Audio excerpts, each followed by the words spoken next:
Hagerty is the world's largest provider of specialty insurance for enthusiast vehicles and supports keeping car culture alive through youth programs, the Historic Vehicle Association, the RPM Foundation, and more.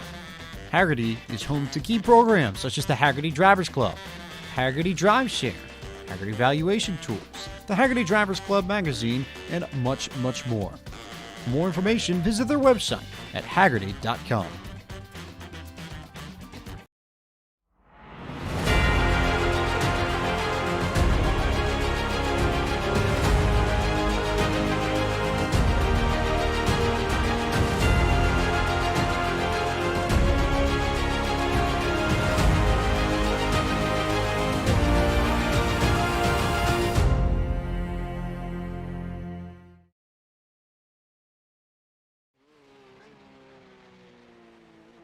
Good evening, race fans, and welcome to Podium Esports coverage of the third round of Series 6, live from iRacing's virtual Grand Prix of Long Beach Circuit in Long Beach, California. This is an event of PCA Sim Racing presented by Hagerty. I'm Richard Whiteford, alongside Ricky Springer and Taylor Burris. Our producer for the evening is Ryan Bauer. Ryan using cameras, of course, created by Dougie Beard. Hagerty, since 1984, have been a worldwide leader in collector car insurance. Everything they do is geared towards enabling and enhancing the experience of automotive enthusiasts and making sure that the vehicles we all love and the lifestyles that revolve around them don't just survive but thrive well into the future. Services include the Hagerty Drivers Club, Drive Share by Hagerty, the shop, and much more to fuel car culture. Hagerty, let's drive together. Of course, we are here at the beautiful, beautiful Long Beach Circuit here in California, as we mentioned.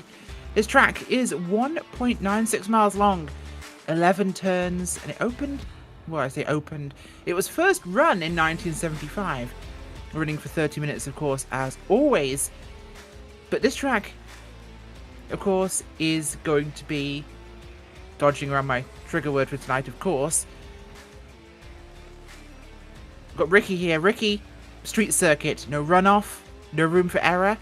This track is incredibly unforgiving. Yeah, and it's going to be a very interesting track to see these PCA members really take to the streets of Long Beach. 11 corners, like you said, Rachel, and these 11 corners are really going to test these drivers through the bumps of just the naturally paved roads. This is not a normal racetrack that we're used to where it's paved, taking performance into account in these drivers and the handleability of the cars. This is a street circuit. These roads were paved for just normal automobiles. Now these drivers are going to be going over those bumps and little imperfections all night here in PCA competition. They absolutely are, of course. And the weather tonight for PCA and Sport, we know ahead of time. We'll tell you Sport when we get to that one. But for tonight, 65 degrees Fahrenheit with clear skies, 20% humidity, which is pretty low here for the coast, 1 mile an hour wind. And it's going to be starting around 8 o'clock in the actual time during the day. So, we'd mentioned it being a tricky track, and I just want to quickly mention that this track is beautiful, Ricky. I've driven this track, I can't tell you how many times when it was a tech track here in iRacing. I know they wanted to wait till they could get this right, and my god, they have. This place is stunning. Most definitely. A great job iRacing did it. Really bringing out that street circuit feel here, especially being on the beach. It was one of the most famous courses in the United States when it comes to street courses. Of course, we think of Detroit as well being one of those tracks, a street course in the United States that everybody comes to mind. But even down the East Shoreline Drive, the front straightaway, as some would call it, a huge passing zone there. And the great views as you get to pass, as you go off into Aquarium Way around the beautiful fountain that you have through that corner. So a lot of unique corners here, and there's the fountain right there. Absolutely beautiful look to this track, and hopefully nobody goes to mow those bushes there today, Rachel. Yeah, let's hope not. Obviously being a huge fan myself of originally the ALMS series and IMSA as it is now, and IndyCar, this track is iconic to me. It's one of those street circuits that really defines motor racing. I've always found these tracks particularly, they bring something else out of drivers. The street circuits really are the octagons of motor racing. This is where things get serious. This is where the racing is harder, it is faster, it is more unforgiving. It is like the trench run in Star Wars. We're only a week after, of course, Star Wars Day. We had the round there, and what a phenomenal race we had, of course, at Watkins Glen. But today, this one's going to be absolutely huge. and we've got some great times up so far in practice. We're looking at about 34 drivers the way this is playing forwards here, Ricky, and we had a great run last time from Challenge. Let's see what they can do this time. Yeah, the drivers in the Challenge Series definitely bring the heat in these roof vehicles. And, you know, these are a lot different than what we see the Porsche GT3 Cup here towards the last two events of the end of the night here, Rachel. And these cars, even though they have a little bit more power, they're not quite as nimble as those Porsche 911 GT3 Cup cars. So these drivers going over these bumps, I wouldn't say are going to have some handling issues per se, but the cars might bounce around just a little bit more than what we're going to see later on in the night. Yeah, very much, and we'll definitely see a difference between the two different classes of cars. Of course, this and the sport race will both be run with the rough track, or the roof track, I should say, and the club and pro will be using the GT3 911. So, of course, it is start of our challenge round, and with that we must remember that, of course, challenge class is brought to you by Z1 Dashboard. Version 2021.1 of the Z1 Dashboard has just been released, and with that comes the new Z1 Designer. The Z1 Designer lets you create your own custom dashboards for use with the Z1 Dashboard. So, in addition to the almost 200 standard car dashes, track maps, standings and specialty displays, you can add your own custom designs, placing the data you want exactly where you want it. Remember, the Z1 Dashboard also takes care of the engineering and strategy for you. Where's your competition? When should you pit? How much fuel do you need? And who is in front or behind you? How's the weather? Are you gaining or losing to other drivers? Make sure you're maximizing your on-track performance with the Z1 Dashboard. Remember to use the discount code PCA21 when purchasing to get a 15% discount on either the standard or track license. Using the Z1 Dashboard to examine your laps is an essential tool to becoming a faster driver. To find out more, visit www.z1dashboard.com.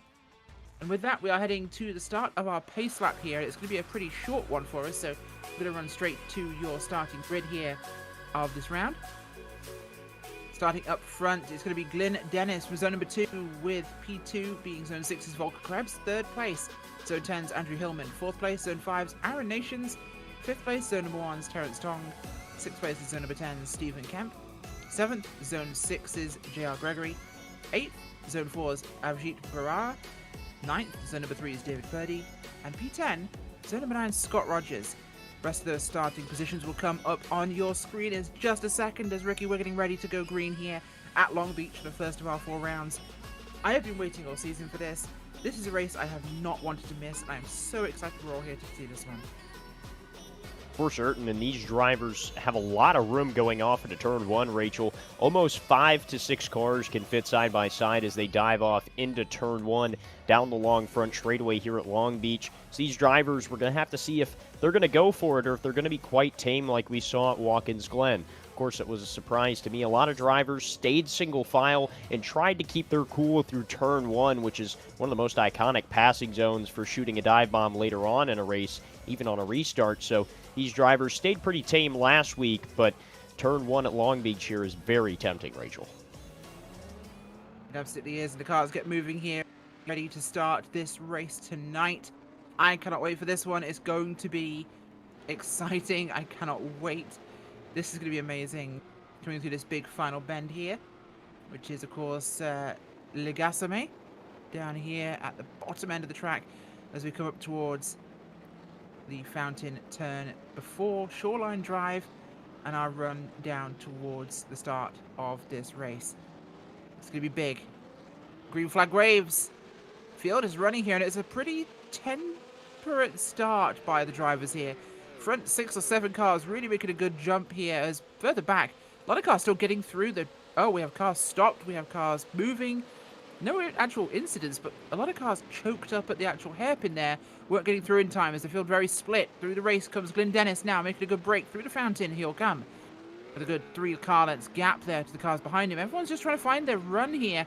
Totally single file, Ricky, as we have 1 round there in the fountain. That's going to make things a little bit more difficult, but everyone gets past him as this has become a real choke point in the race so far. This has been an incredibly gentle beginning to what I think most drivers here are seeing as the most terrifying round of the season. Yeah, and I think they all kind of had that expectation going off into turn one in this first lap here with so many cars trying to go for the same pieces of real estate that all of them were very timid. We didn't see a whole lot of contact there through turn one and then through the fountain turn as well. And now as they drive their way down East Seaside Way down to turn nine, these drivers still staying very timid, mostly single file, but not a whole lot of room to go too wide. So now we're going to take a ride on board, Rachel. We are indeed, and look at this, as the gap for Glendennis already significant over Krebs and Hillman behind him as we come to complete lap number 1 here at Long Beach. Just a huge launch by Glenn. He's clearly good with this circuit, and the other drivers seem a little bit timid, I'm going to say, Ricky, but we've definitely seen that single file. When you were saying that you could fit 4 or 5 wide across the start-finish line here, I was going, please, God, no. Don't do that.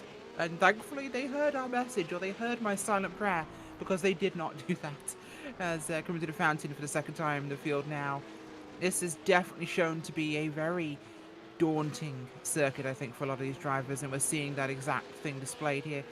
Glendennis passing as a lot of drivers are heading into the fountain there, as the gap right now 2 seconds back to Andrew Hillman, as we have lost, I believe, Volker Krebs. He's had a bit of an incident. I'll try and work out what actually just took place with him, but I think he unfortunately had to give up a lot of spots here after he kind of buried it. Well, they've stopped really. He lost the back end slightly coming out of Indy left and had to just hold the car there waiting for a gap in traffic, and that's going to be the big thing that costs people time here, of course, Ricky. They're just waiting to get back into the racing line rather than it being an incident that's taken them longer. They're just being patient, trying to find a gap here and not forcing things. Yeah, and most street courses that you see, Rachel, don't really have a ton of runoff, and Long Beach isn't very different, but it does have some runoff. The only issue with that being is that trying to get back into traffic and trying to work your way back into the field if you do have an incident is very difficult because the line is so short here, and everybody really uses up most of the real estate on the racetrack to get their way around the course. So not a whole lot of room for you to enter back into traffic, and you definitely have to make sure that a relative is pulled up to do it relatively safely.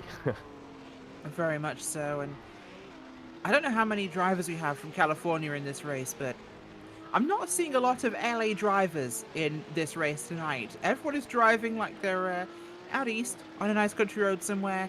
They're being careful, they're being timid. If this was a race full of LA drivers, this would be 5 or 6 wide the whole way around the lap, I think, as they can get pretty excited. Although I think our Zone 1 drivers, especially from Metropolitan New York region there, we have quite a number of those guys. They will be very good at this, I think. This will be a track that will suit them down to the ground. For sure, and that's a high traffic area there. I'm from down south in Georgia, so the traffic is definitely in pursuit there as well. But these drivers are going to have to deal with that traffic all night, Rachel, and the lap cars are going to be a huge factor here as the leaders come up on them when they do. It's going to be very difficult to negotiate those drivers and really to know where they're going because, like we've said since the beginning of the start of the challenge race here, Rachel, that these drivers don't have a lot of room to go too wide anywhere. So in negotiating those cars and hitting them at just the right spot to be able to either dive bomb or pass them on a straightaway, it's going to be key for these drivers up front to avoid calamity and not end up at some accidents or just fall back and lose time. I can definitely agree with that position, as Glendennis has 2.5 seconds over Andrew Hillman at the moment, who's being chased closely by JR Gregory. Gregory sitting there in 3rd place here as they'll come through down towards, I'm trying to relatively put this one into my mind here, but we're in Pine Avenue right now, dropping down towards Seaside Way and the run down to Indy left.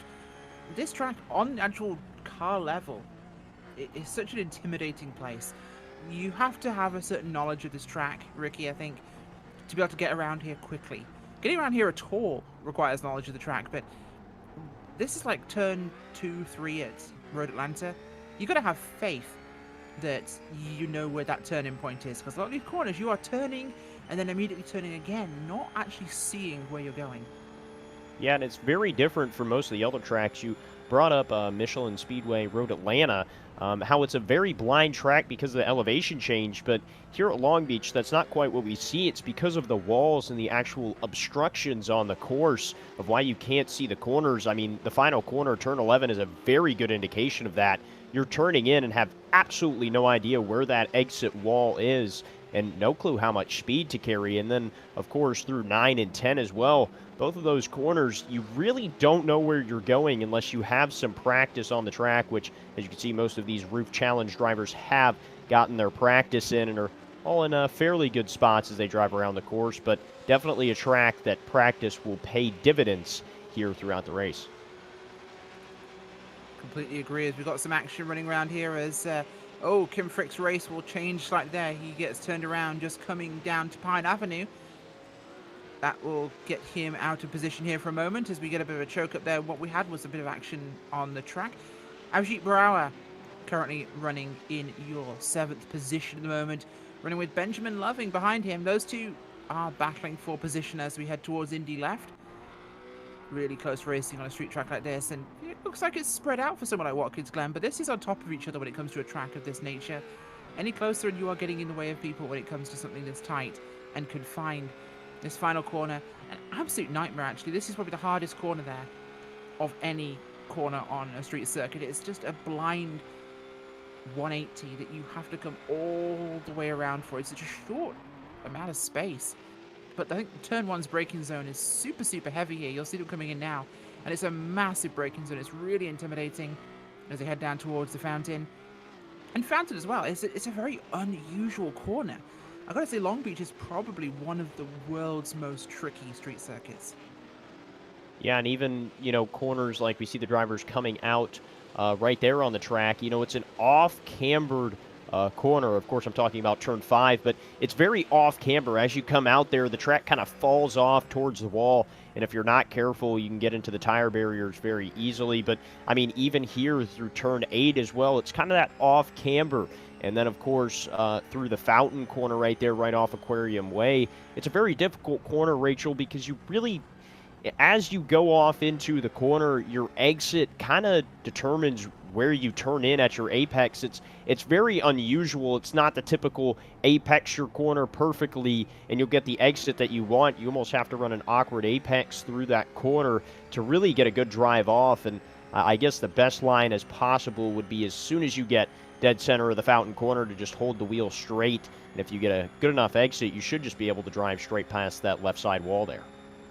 I absolutely agree with you as we're coming up on a third of the race in the bag in just a moment's time. And this one has been evolving interesting. These guys trying to get the feel of this in live race conditions. It's been a challenge for them so far, but they're trying to find where they're going with this one. And we've also noticed that Todd Roseman and Aaron Nations have both been black flagged for on-track incidents, so they'll be serving penalties here, which will affect how things go forwards.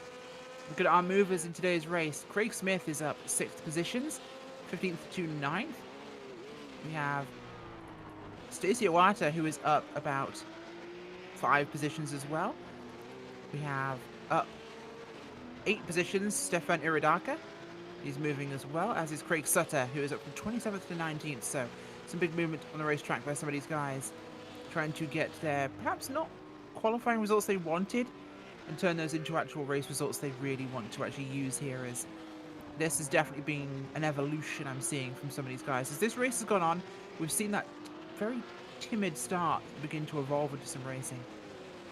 Yeah, these drivers are just starting to get comfortable with the track and really being able to put the power down sooner. And that's what these bumps produce here, is that you can't really get the power to the ground. Of course, these roof race cars with around 500 horsepower, just shy of it, very difficult to get the power down in a rear-wheel drive car.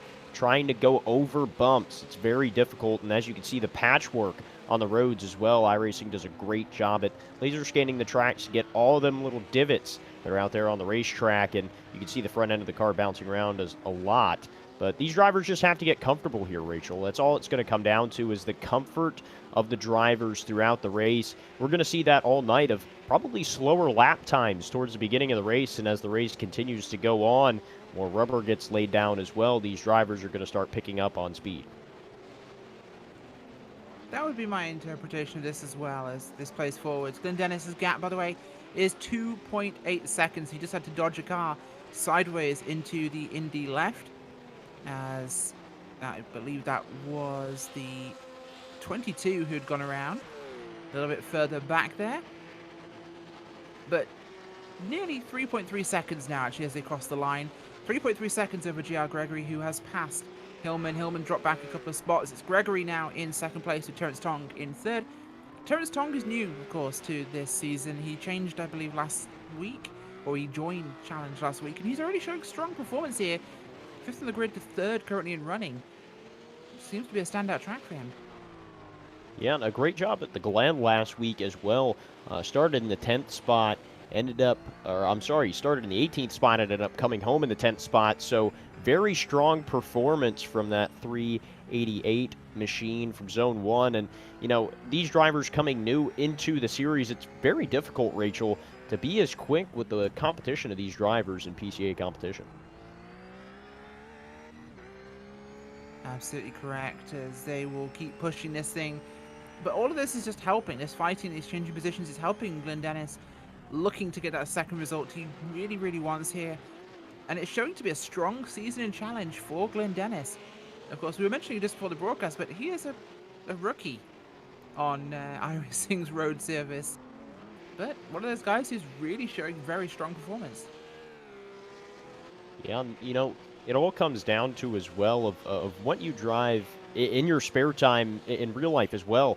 Of course, sim racing is the closest to what you can get to real life racing, and although it might not be the moving and the G-forces that really get you locked in here on a simulator, it's generally the same. I know from coming from real life racing myself, you can carry some of your habits and your qualities from real life racing into something like this, and even real life track driving as well. So some of these drivers that might not be a high license rating per se on the iRacing service definitely have that type of veteran competition in them from things that they have done throughout their lives and cars that they have gotten to drive. Very much the case, as the track is still evolving here at Long Beach. We're getting some action revolving around Kim Frick here and Benjamin Loving, Chris Pippin, Volker Krebs there. This section of cars around the bottom end of our top 10 here, middle of the top 20 really, and we're seeing that one, a bit more contact as people not quite expecting where they're braking, but it's an evolving race as we know.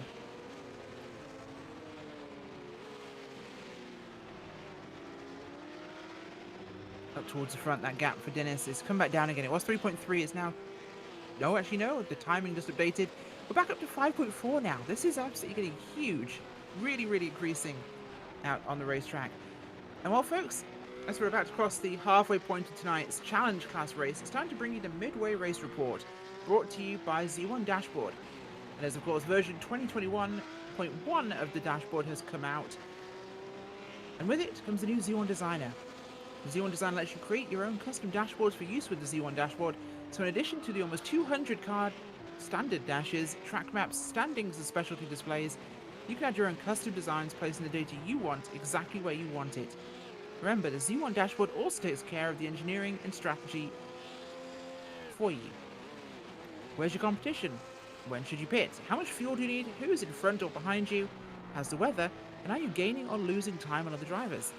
Make sure you're maximizing your on-track performance with the Z1 Dashboard, and remember to use the discount code PCA21 when purchasing to get a 15% discount on either the standard or track license. Using the Z1 Dashboard to examine your laps is an essential tool to becoming a faster driver. Find out more at www.z1dashboard.com. And with that, let's take a look at our drivers today. Glenn Dennis, of course, is leading the way in this one. Glenn Dennis, car number 20, the Potomac region driver, zone number 2, having a phenomenal run from first on the grid. He is leading this thing all day long. Behind him is J.R. Gregory, who started in 7th. He's up 5 positions to P2. The 218, the Oregon region zone number 6 driver, is putting on a great show, looking for a podium here today. Third place is Terence Tong. The Upper Canada region zone 1 driver at a 388 is up 2 positions himself from 5th. New to the series, but showing an incredibly strong momentum. Stephen Kemp behind him, the 137 Nordstern region zone number 10 driver is in P4. He's up 2 positions from where he started and putting on a great run tonight. Avjit Brewer from 8th to 5th at the moment, the 79 Mid-Ohio region driver of zone number 4 is absolutely standing on the gas with this one, moving forward as well, looking for a much better result than last week. Behind him is Scott Rogers in the 737 there. The Rocky Mountain region driver from zone number 9 is going for this thing today. He's up 4 positions. 7th place is going to be Craig Smith in the 74. The Mid-Ohio region driver from zone number 4 is up a grand total of 8 positions from 15th to 7th at the moment. Chris Pippin, the 35 car, started 17th and is now a whopping 8th place. Unfortunately, that may have just dropped backwards. So he's now 9th, unfortunately. Volker Krebs just passed him. Benjamin Loving is 9th as well, or we're seeing 9th place actually at the moment. He moved up after that incident. The 407, Florida Citrus region, zone number 12 driver. 10th position tonight is going to be Chris Pippin as he just cycled backwards, so we've already covered him. We didn't get Volker Krebs there. The 053 car is moving forwards as well, and got Kim Frick there in 11th.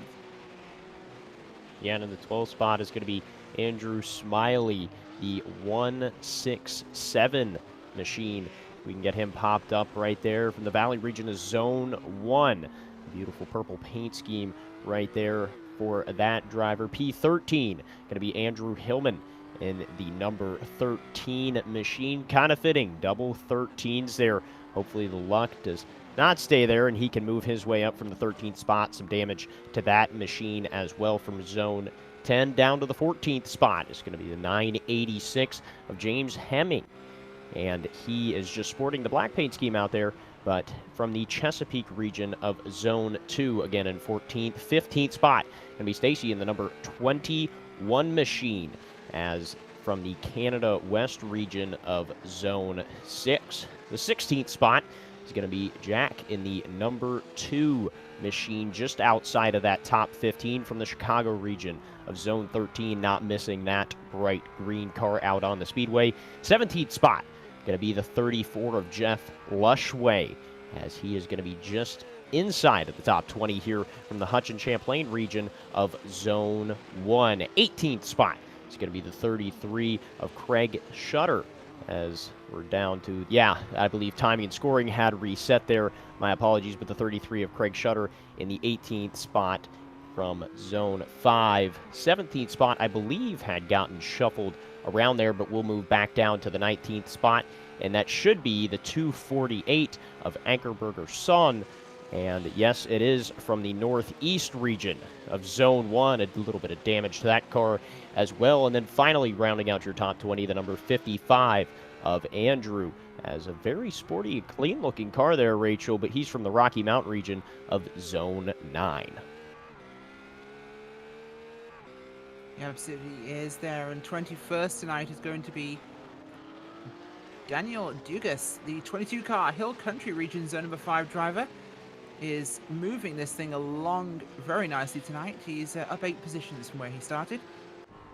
23rd, the 11 car of Aaron Nations Maverick region zone 5 driver has of course got a penalty from earlier, so he's unfortunately down 17 positions from where he started. Car looking a little bit wobbly. 24th, 71, Robert Benson there, the Rennsport region zone number 1 driver, is up 2 positions from where he began in today's race. 25th tonight will be Albert Ubeta, the 19 San Diego region driver, zone number 8. Albert is currently down 9 positions in 25th from 14th on the grid, but he's had a couple of moments, so unfortunate for him. The 25 of Stefan Uradaka, the Upper Canada region driver from zone number 1 there, putting pedal to the metal. He has unfortunately gone back from where he was ahead. He's now dropped back to his starting position of 26th. 27th is Todd Roseman, the 911, which is appropriate for a Porsche series. The Arizona region driver, zone number 8, is currently down, unfortunately, 16 positions. 28th tonight is Robert Ilf, or Isle, the 046 machine Ohio Valley region, zone number 4 driver, currently running up 4 positions.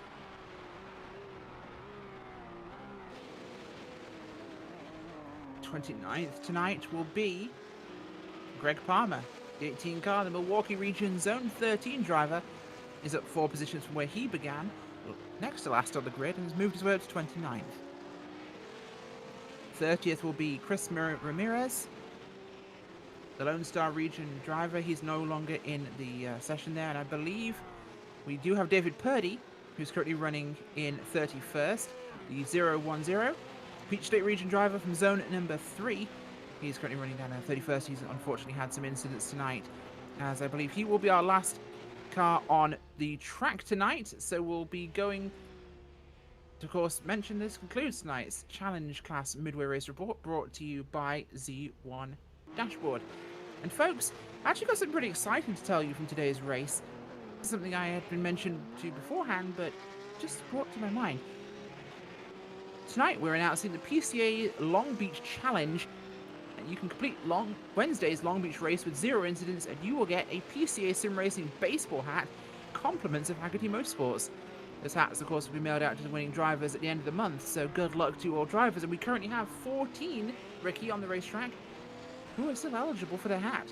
This will count for all 4 races tonight. If you complete today's race with 0 incidents, you get a PCA Sim Racing baseball cap, courtesy of Hagerty Motorsports. Generous and challenging. Most definitely, and I believe that's why it's up there, is because it's going to be very challenging to get around this course with 0 incidents, whether of your own doing or 2 drivers getting together. But the tight course definitely produces those X's to climb up just a tad as you go around the course here. And just under 8 minutes to go, Rachel, and Midway race break took a while, but it doesn't seem like we missed too much action out on the racetrack. It has been a little quiet towards the front. I think a lot of drivers are very intimidated by this circuit. Glenn Dennis, not so much. He's working his way through lap traffic, which is actually a pretty dangerous position for him to be in, but he is 6.8 seconds clear of JR Gregory behind him, and absolutely putting on a masterclass here in the Challenge Series for PCA. That 20 car has been absolutely on a storm. He is running incredibly fast laps right now, 1 minute 20 last time by. Working the draft here on lap car as he heads towards turn 1. An easy pass up the inside will see him through as he makes the turn now. Down towards the fountain for what will be his 18th time around the track. And can anyone stop him? I don't think they can anymore. Yeah, he's definitely done a great job, of course, firing off here at the beginning of the season. A masterful job at Watkins Glen, and definitely bringing the momentum to this week. But Rachel, I believe Terrence Tong has just moved his way up inside of the podium here, or just on the last step of the podium. So a very good job by that driver, new to the series last week, like you said earlier. And I think he took momentum from gaining a few spots last week and brought it into here at Long Beach. Totally, absolutely agree there. As well, unfortunately, one of the admins, Doug, just told me that a lot of hats are going out the door. Actually, they'll be sending out quite a few. 7 minutes left of the race, and 13 drivers still qualified for that hat. So they could be sending out a lot of baseball caps. I think they have underestimated how safe people are driving today, or how desperately they want a PCA baseball cap. I don't know. That'd be a pretty impressive thing, actually. Definitely a reward there. You get to say you survived Long Beach with 0 incidents. That is quite the monkey. Yeah, it would be a pretty funny hat. You think we get one if we go out there and run it on foot? But a great job. I'll still crash them. Oh, Glenn Dennis crashes in turn number 1. The race leader, and there's a big choke up of traffic there. Trying to work out what happened here, but he comes into the corner, sees a car sideways, and tries to avoid him, spins out, donks the barrier. Oh no. This is huge for Glenn Dennis. He's actually taken it to pit road here. He may have some serious damage to the car, but that was a pretty significant chop he just took there to the line. And oh my gosh. From a clean run where he was completely clear of everybody. No more hat for you, Mr. Dennis. But more importantly, no more race win. Wow. Yeah, and that's going to be huge right there, as coming out to win the first 2 races. We were saying that the momentum and who could stop him, but you saw it right there, Rachel. The small confines of Long Beach and not a whole lot of room to react to things is what ended up meeting his demise here, and hopefully he can get back out onto the raceway. But very doubtful with the amount of damage if he will even be competitive to gain some more spots. Of course, the front end very torn up aero-wise and possibly even some suspension damage on that machine. But, you know, I believe that throws J.R. Gregory up to the top spot now, Rachel. Yes, it does indeed move J.R. Gregory up to the top position. He is now our erstwhile leader of this race, as Terence Tong will be 8 seconds behind him on the racetrack, just coming down towards turn 1 himself, as Gregory is turning into the fountain here. This is huge, and Gregory's now found himself in this position where he probably never expected to be, but this is going to be huge for him, of course, as last time out we were thinking maybe this could be the time Glenn Dennis gets his win again. Second win for him, but looking at J.R. Gregory promotes from second last week out of Watkins Glen to first here, as long as he doesn't make a mistake at Long Beach. And there's still time left to play here, but he's got to be very nervous now after that leader put 1 foot wrong and he was out. This is what we talk about with Long Beach. This track will bite you. One wrong move, your race is over. Yeah, and really, and it comes down to everybody else as well. I said the lap traffic was going to be an issue, and obviously Glenn Dennis really had nowhere to go. I mean, it was either the option of spin the car out and just hope he doesn't get into the barrier, or possibly hit a car that was sideways in the middle of the track, so nothing he did wrong there. It's just one of those situations where there's really nothing you can do about it. Fortunately for J.R. Gregory, he ends up with the lead. Unfortunately for Dennis, he is still on pit road. Terrence Tong moves up, and that puts Stephen Kemp up inside of the podium here with just under 3 minutes. Very much does, and that's huge for Stephen Kemp. He'll look forward to that one. Last time out, of course, Stephen Kemp finished much further back. In fact, Terrence Tong, who's currently running second, finished last week in 10th place. So that's huge for him. Stephen Kemp, I'm actually just trying to look down last week's results here and see if I could find him. He finished in 11th, so these are massive points for these two guys who are looking for a result in this one. In fact, our nearest top finisher in this race, Benjamin Loving, who was third last week, is running further down here in the middle of our top 20, so he's actually 19th place there. So this is a complete shake-up in points, and even Jake Geiger as well, another driver who had a great time out last week. He was 4th place. Geiger is running all the way down towards the back end, so this one has turned around completely. Yeah, and I believe a lot of these drivers thought as well that that's kind of how this race was going to go. I don't think you're very short of expectations if you show up to Long Beach thinking that the race is going to get shaken up. I mean, everybody really has a chance when it comes to a track like this, and especially with the small confines, which we're going to talk about all night. That word and that combination of small confines or not enough room will never go away here through the entirety of the night as these drivers try and negotiate these very tight corners. And now we're right on board, Rachel. We are on board there, and look at how confined this track is. It's like the Star Wars Death Star trench run as they come down here, down Pine Avenue. And look, coming across the track all the way, they're going to be passing the car there that's a lap down. Diving it in here as J.R. Gregory turns in the big left. He has to come straight across the track to the left-hand side here. And that big right now onto a big straight. Must get this one right under the traffic signals, and across he'll go. Right out to the wall there. Super close. Yeah, and this is a really great portion of the track. It's personally one of my favorites, diving down into Turn 9 through the last 3 corners here of 9, 10, and 11. This is actually what Formula Drift uses as well when they do competition here at Long Beach as well, those corners. So a really good set of flowing corners. You can drift them or you can just regularly drive them. But a good set of flowing corners in that final corner, as you can see these drivers full lock on the wheels. They try and negotiate their way, and it kind of makes me think, you know, Rachel, what's that one F1 track? Oh, you're going to have to be a bit more specific because there's quite a few of those, but could be Azerbaijan. Possibly. I'm thinking... Or Monaco. We're talking Monaco? There we go. Monaco, one that's on the beach.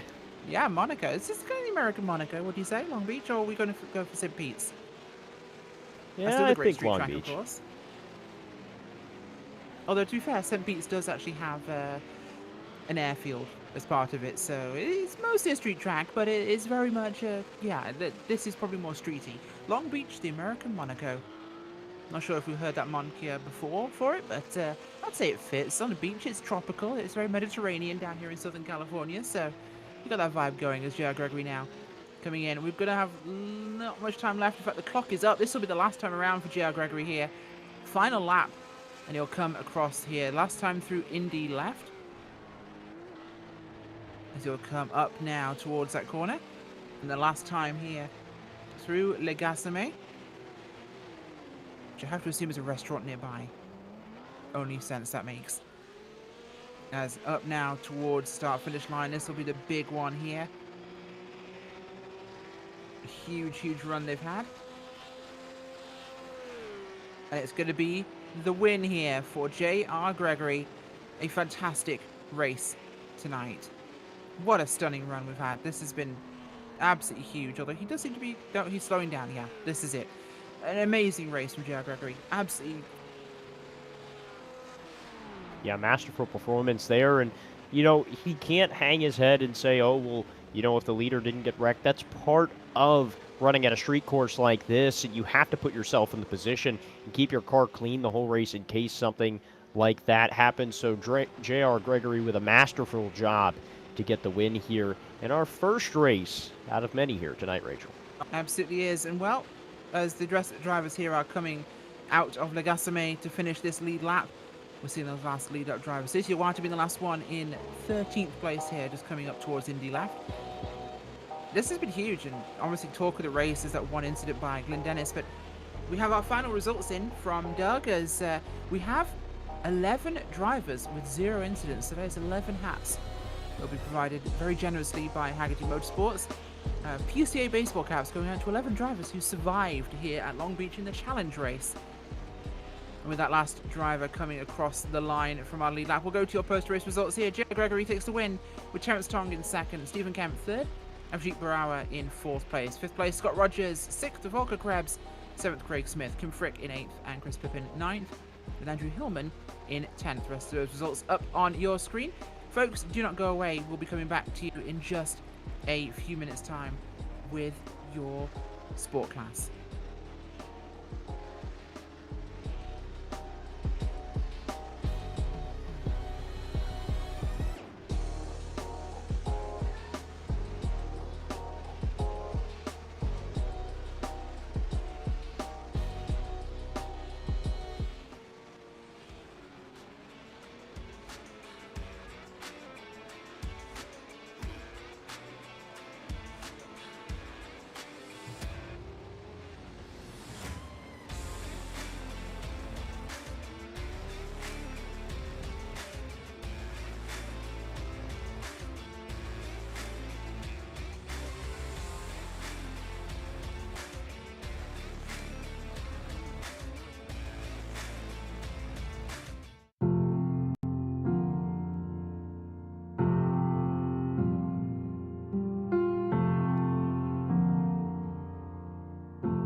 Hagerty is the world's largest provider of specialty insurance for enthusiast vehicles and supports keeping car culture alive through youth programs, the Historic Vehicle Association, the RPM Foundation, and more. Hagerty is home to key programs such as the Hagerty Drivers Club, Hagerty Drive Share, Hagerty Valuation Tools, the Hagerty Drivers Club magazine, and much, much more. For more information, visit their website at hagerty.com.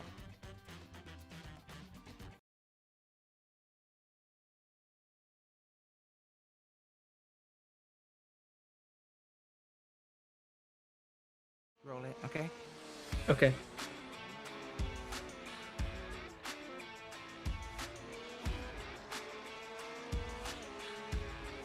Welcome back to PCA Sim Racing here at Long Beach. We're here for the second round of the night, the Sport Class, brought to you, of course, as always, by Pirelli. And Pirelli was founded in Milan in 1872 and is a global brand known for its cutting-edge technology, high-end production excellence, and passion for innovation that draws heavily on its Italian roots. Pirelli is among the world's major producers of tyres and is an OEM supplier to Porsche. Find out more about Pirelli at www.pirelli.com. Rachel Whiteford and Ricky Springer, along with Taylor Burris here tonight, joining us for round number 2 of this one, as we're getting ready for an exciting round here. Taylor, I'll bring you in. This race, the first one, was pretty spicy, with everyone being a little nervous. What do we think we're expecting from Sport? Well, we're expecting probably the same exact thing. This track, it will challenge even the biggest names in motorsports. The Long Beach Street Circuit will require that finesse that you need in order to make it through each and every section of this track, especially the infamous hairpin, that final corner, in order to propel off corner exit down that long front straightaway. And then, of course, keep an eye out for turn 1, where a lot of action will be happening as they head towards the fountain. Very much so. So we'll run to your starting order here in the Sport Class as they are ready to rock and roll on your track behind the pace car. First place tonight will be Zone number 1's Will Waldron. Second, Ogren Gerlach of Zone number 4. Third place, Daniel Florian of Zone number 3. Fourth place, number 1's John Martin, with fifth place, also Zone number 1's Drew Kenny.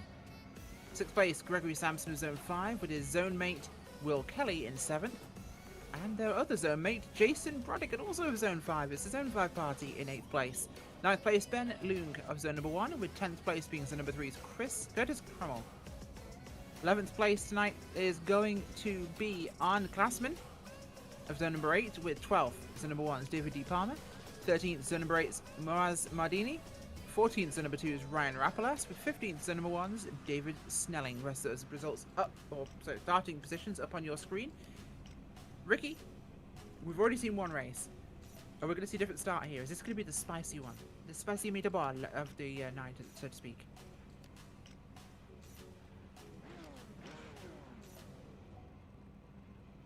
Well, I think Ricky's dead, unfortunately. I think Ricky's speechless. You, Taylor.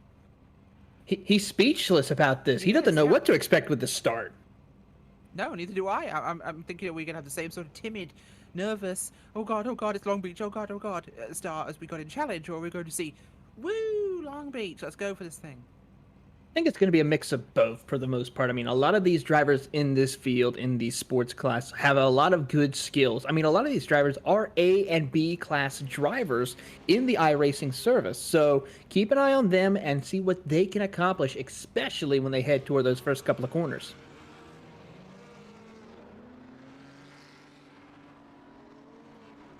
Looking that way indeed. Pace car rolling off here, getting ready to start our sport class race presented by Pirelli here, as the field will roll through Indy left now towards that final hairpin bend, the torturous 180-degree right-hand turn that feels like you're turning around a barrel. This literally feels like, you know, you're riding a horse and it's barrel racing. It's so tight. That's literally spin it on the track and go.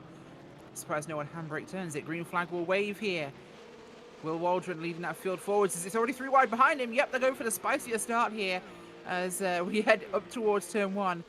The 3 wide breaks up, thankfully, before the corner, as it's still 2 by 2 behind Waldron into that first corner. And it's definitely not going to be a lot of room as everyone single files out as they actually head through the corner here. Nothing as tightly packed as it was a minute ago, thank God. But the field getting through in no short order. 2 wide through the fountain, a little bit further back there. The 41 there of Crummell side by side through the fountain. That is bold, sir. Very bold. Most of your field filtering through here as Ricky. This one was definitely a little bit more exciting. Yeah, it seemed like most of those drivers tried to test the 5 wide theory that we were talking about in the pre-race before the challenge class came out here in these roof track cars. But, you know, these drivers, I don't believe, are taking as much time, Rachel, as the challenge drivers to get used to the track. I mean, you can see these drivers 2 wide through most of the corners, already almost 1 lap in, and we've seen more side-by-side 3 wide racing this complete race than really we saw about halfway through the challenge race earlier. And it's incredibly true. We're seeing definitely a much more... Oh, we have a car around. Curtis Crummell is just round. No impact for him, just turned around actually after that final turn. As up towards the front, Waldron's gap is not growing as much as he perhaps would want it to right now. It's only 0.7 of a second. But the whole front of the field here, Taylor, is really starting to open itself up a bit as these guys try to find some track space. They certainly are, Rachel. I mean, right now the field is starting to separate anywhere between 1 to about half a second or more for your top 5 right now as they work their way out of the fountain corner heading in towards the back half of the course as we watch Will Waldron, your race leader, leading this train of cars for the most part. Everyone's just minding their P's and Q's. It's early on in this race. We probably will see these drivers just try to take their time, learn the track if they need to, and then see where they can push the limits and see if they can make others get caught up in a mistake as we see a battle right now for the 10th position between Ben Luang and Ryan Rapalos. They'll go side by side as they make their way through the corner. As they come off corner exit, we will see Rapalos break into the top 10. Yes, he is. Rapalos pulling his way forwards here. Something we've been expecting to see maybe a little bit sooner, but he's taking his time to do it this season. He's been a little bit slower in this roof track car here, Ricky. Last season, he seemed a lot quicker. Ryan Rapalos was one of those names on our table, and here he's struggling to find his speed. Yeah, and I think right now the biggest problem that he has is he's missing the frunk on the car. Rachel, on that roof track car, doesn't seem to have the front bonnet as what you would call it, or do you call it a bonnet, or do you call it a hood? Moaz Mardini, I think, just pulled to pit road. Anyway, didn't he stand on track with another car? Gregory Sampson, that was. As technically in England, we call them the hood, or no, we call it the actual bonnet, and we call it the boot instead of the trunk. But I live on Eastern Time. I work almost exclusively with Americans, so I call it the hood and the trunk because I'm basically Americanized right now. Okay, well, I guess I could get on board with that, but I think we should stick with the frunk. I like that idea. It's a front trunk. That's a great word. I love that. The front. That's a nice one. I wonder if Porsche would actually make that the actual wording for it in the owner's manual. They should. I mean, that would be phenomenal. To get them to do that. Hashtag Porsche name it the frunk. frunk. Yes. Anyway, moving on before we get killed by the PCA steering committee. Will Waldron leads the front of the field here. 1.8 second gap to Drew Kenny. He is pulling this gap open here really, really quickly, getting some good smooth laps in. Clean air is a factor, but not as huge a factor here, perhaps, Taylor, as you might expect. As the guys behind him still pretty close together. The likes of Drew Kenny, Ogren Gerlap, Daniel Florian, John Martin here before the bigger gap back to Will Kelly, who's about 3 seconds back from that lead pack of 5. This thing is evolving pretty similarly here to what we saw in Challenge. It certainly is, Rachel, and watching these drivers here, they're utilizing a lot of the aerodynamics of these cars in order to just make it through these corners here. One thing to keep in mind is these drivers are going to try and not maybe make the passes like we see maybe in the previous class. They're going to wait and realize that others in front of them could make a mistake, because this track, you're easily going to make a mistake somewhere on this track from turn 1 all the way back to the final corner of this circuit at the hairpin. So drivers will try to capitalize on the mistakes of others in order to make up time or gain positions in this race. So keep an eye on that to see who is the one who makes the least amount of mistakes in order to gain the most spots or to take home the checkered flag. Would be so true here, as this race unfolding incredibly rapidly for us right now. We're about 6 minutes into this thing and it's already taking on a life of its own. Races going on throughout this field here, drivers all over each other towards the back here, but not necessarily back, but around 24th, 25th place. We have a huge chain of cars here, Ricky. This is absolutely massive at the moment. Actually, I'll put this to you, Taylor. It seems like with 40 cars in this field, this track is a lot more confined. It certainly is, Rachel. This track is a lot smaller compared to some of the other bigger circuits that we've been to. These tracks are going to be utilizing where lap traffic will come into play during this race, especially for our faster cars in class here, such as Waldron, Florian, Martin. They will probably catch the tail end of this field before we see that white flag fall here. But also, one thing to keep in mind is that there are a lot of big movers going on here in this race so far. One of them, the 26 of John Croak, who actually has gained 10 spots since the drop of the green flag after starting in 30th. He's now up to 20th in that group of cars you mentioned. It's a big run for him there to move all the way up here. John Cook is doing a huge job in today's race. As we look throughout the field, there's a lot of action happening amongst our cars. Oh, there's some race-changing action happening here around the 10th place. Ryan Raplas involved in a heavy collision here. We were just talking about him. In fact, it was the car ahead of him. It was, I believe, Jason Brodigan. It wasn't Brodigan. It was not Arne Klassen, Gregory Sampson, Ryan Raplas. We'll find out who that was in a second. Looks but we like had a big impact there. Dean Chapman, possibly. Dean Chapman, there we go. Chapman had the incident. He lost the back end out onto Pine Avenue, and Raplas had nowhere to go. Raplas flips his roof track over, but wow, that we thought Raplas was making his way forwards here, and now he's gone much further back with major damage. Yeah, and you'll take a look at it here. I mean, you can see just a little bit of contact and through the easy confines of this track here, just getting into somebody that lightly and not a whole lot of real estate to go. Those concrete barriers will come up to you in a hurry, Rachel, and obviously some terminal damage to that machine as he has toned back to pit road. Yes, he has, unfortunately. A bad end for that run today. Waldron's gap, 1.8 seconds still over Kenny, who is pulling hard behind him, but the gap just not closing down. Gerlap has dropped back slightly from him as well. This whole top five is really kind of starting to spread a little bit. We have got Martin, Florian, and Kelly actually pretty close together here. Taylor, this is starting to show us a battle amongst the bottom end of our top 5-6. It certainly is. Let's keep an eye on see what Will Kelly is able to do as they go down this long back straightaway before they head to those final couple of quarters. This braking zone right here as they are approaching right now to this corner, it's very critical. You wash up a little too wide, you're going to easily scrape that wall and not be able to set up for that final 180-degree hairpin. Let's see if Will Kelly can get a good run off corner exit to get around John Martin. Here they come off that final corner underneath the Long Beach Bridge to the start-finish line. Not able to pull it off just yet, but he does have enough still of a gap to keep up with this battle. He really does, and we'll have to see what they can do to pull this one into a race for us, as it looks like our top three have gotten away. For now, the gap's not huge. There's about 8 tenths per second. Anything could happen, but this is the battle we're really keeping our eyes on here. These three cars, Florian, Martin, and Kelly, who are absolutely under a blanket here, coming out of the fountain. They're heading down towards Pine Avenue at the moment. This is showing out to be really our standout battle in this top 10 run of the field here, Ricky. They're all over each other. They're looking for any opening, and they're waiting for a mistake. Yeah, and as they head down West Shoreline Drive right there into turn 6, you can see the drivers just right up under each other, like you said, those three drivers up under a blanket. And that's something to say about really the talent of these drivers in this PCA sport class here. You know, very, very close. They can run together. Of course, the braking zones differ from driver to driver here.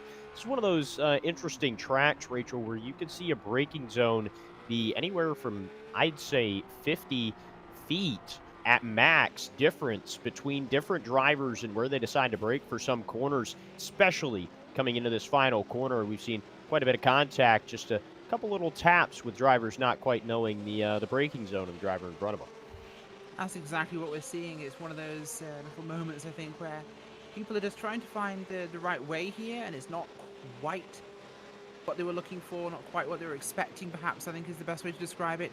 It's a tricky track where it's definitely showing to be a little bit more than some people here are really ready for. The braking zones of a street track, they can change. It's, you know, the driver in front of you may see something you don't. They certainly can, Rachel, and that was what happened to none other than Will Kelly, who had an incident right there going into that final hairpin. He lost a lot of time and momentum to him and John Martin as they now work their way over towards Pine Avenue here and continue on with this battle. It's now a two-car battle for that fourth position. Daniel Florian, John Martin as they head down Seaside Way.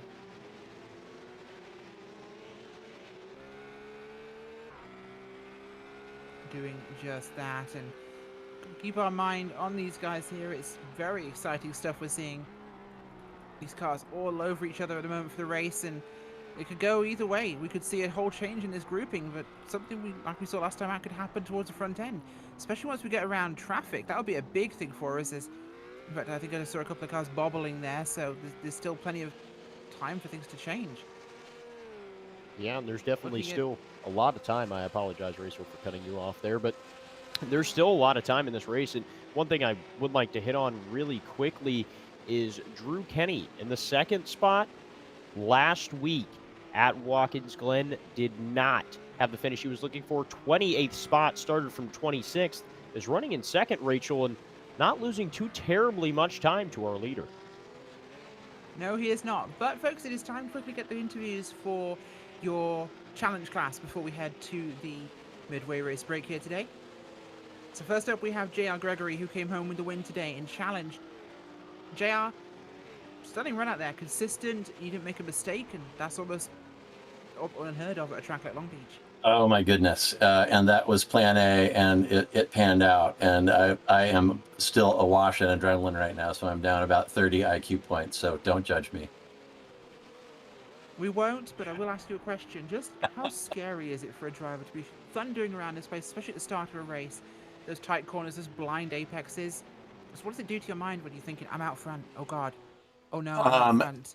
You know, that didn't happen until the very end. And if it had happened early and given me more time to think about it, it would have been much worse. But I don't know when that incident happened that took out P1, but it felt like it was, less than 10 minutes left. And by that time I was in a really good rhythm. I felt good. And I just had to keep up the concentration and keep boogieing. It's fantastic. You certainly did that. Anybody like to give a shout out to or thank? Yeah, sure. We definitely got to thank Hagerty for sponsoring this for us. I'm a PCA Sim Racer through Hagerty, and I also have 2 vehicles insured by them, both Porsches. So thanks to them. Thanks again to you guys. And I really think I'd be amiss to not thank my fellow drivers. This track was sort of a monster on the calendar, and I think people were nervous about it. And I think as a result of that, people took it very seriously. And there was lots and lots of practice time that people put in the week leading into this. And the driving on course was awesome. So it was nowhere near the demolition derby that it could have been had people not respected the circuit and respected the other drivers and put in the time to put in a good run, which everyone did. So thanks everybody else in challenge class. It was awesome. You're certainly correct. Thank you, JR Gregory, coming home with the win today. And now we have Ricky Springer standing by with Terrence Tong. And Terrence Tong, an absolutely phenomenal job. Joined PCA Challenge competition last week at Watkins Glen. Everybody said this was a monster on the schedule, Terrence, and obviously you took to it quite well, bringing home the second step of the podium. Thank you, guys. It was a very intense race, and I was lucky enough that there was no impact and managed to drive through the traffic. Yeah, and traffic was a big player in today's race. If you could, just take us a little bit through what it was like getting through the traffic here at Long Beach. I think at first, once you get into a pack of the slower cars, then you have to be cautious about what they're going to do, whether they're going to let you pass or not. And I had 2 or 3 close calls where the guy in front of me just spun out and I had to jam on the brake and hope for the best. Absolutely. And then that seemed to work out. Yeah, for sure. And, finally, Terrence, is there anybody you'd like to thank for getting you, up onto the second step of the podium in only your second race here in challenge competition? I would like to thank Steven, who finished P3 behind me. That was very courteous to, keep me in check and not giving me too much pressure tonight. For sure. And that was our second place finisher, Terrence Tong. And as he just said, Taylor Burris, now with Stephen Kemp, the third place finisher. It was Stephen Kemp coming home P3 tonight at Long Beach. Stephen, your thoughts on the conditions of the track and how difficult is it out there to drive these roof track cars on this circuit? Oh, it was really challenging, but everybody put a lot of work into this, and I was just so impressed with how all the competitors were handling the track. I don't know if there were many incidents, but everybody put a lot of work because they knew it was a technical track, and I just thought it was a really good showing today out there. What's one of the fun about this track? Because Long Beach is one of the street circuits that you want to go wrong in sports car racing. Well, people weren't sure they liked it, but the first time I drove it, it's like, wow, I don't know if I want to admit it, but I really like this course. It's just fun to see all the sights, and I've watched it many times in real racing, and just to be there and see the same things you saw for IndyCar. It's just really exciting. I think it's just an interesting course. I got to like it a lot more than I thought I would.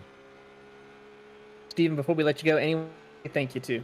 Well, I got to thank Glenn Dennis. I don't know what happened to him at the front, but he was just super fast this week, and I didn't get a lot of practice in, and he helped me out. So I really appreciate that guy for just making the whole challenge class better. For one, want to thank Z1 Dashboard and Hagerty, and then also our sponsor for Central Zone is Porsche Exchange, and then my spotter Klaus Nielsen from the Matrix team. He kept me calm and kept me from making any bad moves. So he was a lot of why I kept it together and was able to make it. That is Stephen Kemp coming home P3, and we've seen a lot of great battles out on the race, especially that battle for P2. We absolutely are. Well, folks, it is time to move on to our midway race break. In the halfway point of today's race in the sport class, of course, it's time to bring you the midway race report brought to you by Pirelli. Pirelli was founded in Milan in 1872 and is a global brand known for its cutting-edge technology, high-end production excellence, and passion for innovation that draws heavily on its Italian roots. Pirelli is among the world's major producers of tyres and is an OEM supplier to Porsche. Find out more about Pirelli at www.pirelli.com.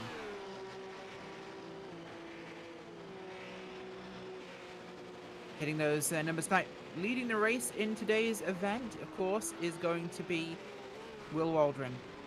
Car in number 2, of course, there, Hudson Champlain region, the number 1 driver, has been out front the entire race so far, so an incredibly good run from him. Second place tonight, Ugrit Gerlap. He also started in second. Is the 22 car, the Rally Sport region, zone number 4. Third place tonight is, of course, Daniel Florian. He started in third as well, so no real changes. Top 3 at the 911 car. Daniel Florian, the Carolinas region driver from zone number 3. P4 is, again, exactly where he started. John Martin, the 16 car of Upper Canada region in zone number 1. Definitely putting on a good run today, holding off Will Kelly and Jason Brodigan, who's Kelly behind him is up 2 positions from 7th. He's currently running 5th, as you see. The 36 car, the Maverick region in Texas, zone number 5 for him. Jason Brodigan up 2 spots from 8th into 6th. The 14 car, also Maverick region driver, putting on a good run today as well. 7th place is Arne Klaassen, the 242 machine San Diego region driver. So feeling very at home here on the West Coast, I think, tonight. Zone number 8 for him, up 4 positions from 11th. Gregory Sampson is down 2 positions, unfortunately for him. The 91 car from the Maverick region, split up from his zone mates by Klaassen, but I'm sure he's trying to get back there as well. Keith Morgan is in 9th from 17th, a huge climb here. He wants to get close to the other Maverick region drivers there. Zone number 5 for him. Keith Morgan now, he's getting some position shaking around. The 700 car, Central Indiana region, zone number 4. P10 tonight will be Moaz Mardini, the Orange Coast region, another West Coaster, zone number 8 there, in the 43 car. He is up 3 positions. And just outside of the top 10 is going to be the number 80 car of Carl Burcheri. And he is going to be from the Metropolitan New York region, zone 1 in that 80 car. As you can see, the horses flying him down the front straightaway tonight. And in the 12th spot, it's going to be the 03 of Jason Barham. And he will be rocking that orange scheme. A little bit of front end damage, but kind of looks like a pumpkin there on the front. Not quite sure what that is, but he is from the Western Michigan region of Zone 4 as he works his way around the fountain. 13th spot, going to be the number 10 of Robert Walton. He's going to be from the Maverick region, Zone 5 in the bright green car as he works his way down towards the backside portion of the course. 14th spot, if my timing is correct, should be John Croak, and he's actually in the 13th spot. A little shake up there, but he's from the Pomac region of Zone 2 in the 26 machine. So I'll get my timing reset back up here down to the 14th spot. It's going to be Peter in the number 54 machine. So we've got it all straightened up here. Down East region of Zone 1. A little bit of damage to some of these cars further back in the field. These drivers trying to work their way through the tight course. 15th spot, going to be Ryan McGee from the Nordstern region of Zone 10. Beautiful podium logos, of course, on the back of that machine, like all of the cars in the sport classes here. In the 16th spot, it will be Will in the number 907 from the Peach State region of Zone 3. The 17th spot, going to be James in the number 27 machine from the Central Indiana region of Zone 4, rocking his way down the front straightaway. 18th spot, going to be Rusty Pruden in the number 96 machine from the Kentucky region of Zone 13. 19th place, just getting close to the 20th spot here, is going to be the 290 of Ben Lugging, as he is going to be from the Upper Canada region of Zone 1. 20th place is going to be the 666 Ryan Rapolos, and he is going to be from the Kentucky region, I believe. Oh, just changed on me there. And he's going to be from Zone 2 there, Taylor. 21st position is car 248 of Adam Gerling from the Metropolitan New York region, Zone 1. Has had a quiet night so far after starting in the top 20 positions, but now working his way up through the field. 22nd will be the 911 of Daniel Florian from the Carolinas region. In fact, we have some special announcements from the Carolinas region later on in tonight's broadcast in the 22nd position. 23rd will be Bob Moore, a main staple of the series, has lost a couple of spots since starting in 19th, but the Northeast region driver still fighting hard, trying to see if he can catch up to Daniel Florian as they work their way down the straightaway here. Next up in 24th, James Bernard is next on the list from the Alaska region, all the way up outside over across the Canada border and then back into the United States with Alaska, having a strong run here in the California sun as he continues on his way. 25th position is Curtis Crummell from the Carolinas region, having a quiet run for him as well after starting inside the top 10, has fallen back quite a ways in 25th. 26th position is Scott Lilly, a big move for him, started 40th and has now worked his way up. The Connecticut Valley region driver having a strong run in that number 45 pink and I would say seafoam green Porsche. Antonia De Silva in the 27th position, the Metropolitan New York region's driver from Zone 1, also having a strong run after gaining a couple of spots. We'll see if he is able to improve in that number 24. 28th is in the 12th car of Nick Paglia from the Nordstern region, having a good run right now. He's lost 10 spots, however, but still trying to see if he can recover. 29th is Ken Nielsen, a strong run for him, the Pacific Northwest region's driver, in a heated battle actually right now with lap car behind him as they try to work their way out of that final hairpin, but he's gained a little over about 10 spots after starting 41st. Donald Binkley will round out your top 30, the Musicstadt region's driver in that 02 roof. As they work down the front straightaway here, he's going to be seeing if he can gain a couple of more spots with a little bit of time left on the clock. 31st position tonight is Sebastiano Ballestieri, the 516 Metropolitan New York region, zone number 1. New York will be good at driving in these sort of courses as he pushes this one here tonight. 32nd, Landre Sarumi, the 11 car, Chicago region, zone number 13. Yeah, he's definitely used to this sort of tight conditions, of course. Pushing it up here as he goes, up 3 spots. David De Palma, the 33rd position. Car 72, the Upper Canada region, zone number 1. He's going for it tonight. Unfortunately, he's down at 21 positions after an incident early on. Behind him is Jeffrey Williams, the 517 Rocky Mountain region driver from zone at number 9. Down 1 position behind him is Stuart Nelson. He's currently running in 35th, of course, Chicago region as well. So number 13 there for him. After that, I think we're looking further back down the track towards, I think we have David Snelling in 40th is still on the racetrack. He's currently 10 laps down, unfortunately, but he's out there to try and get some positions and make some points up in this one, doing what he can for the race.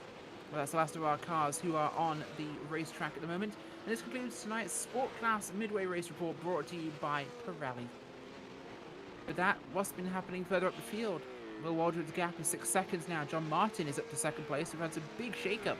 As Ocon Gurlop had a mistake. Martin and Kelly have moved forward. Still looking at podium positions here, Ricky.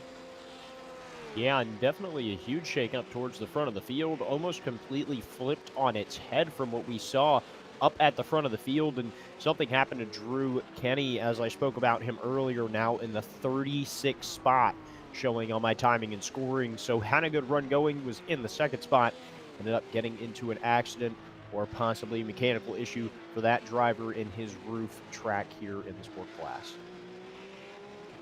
Yeah, and Taylor, this is one of those things we'll see people disappear from our timing and scoring as they plummet backwards after an incident at Long Beach. There's no runoff to make up a mistake. You screw up and you're done.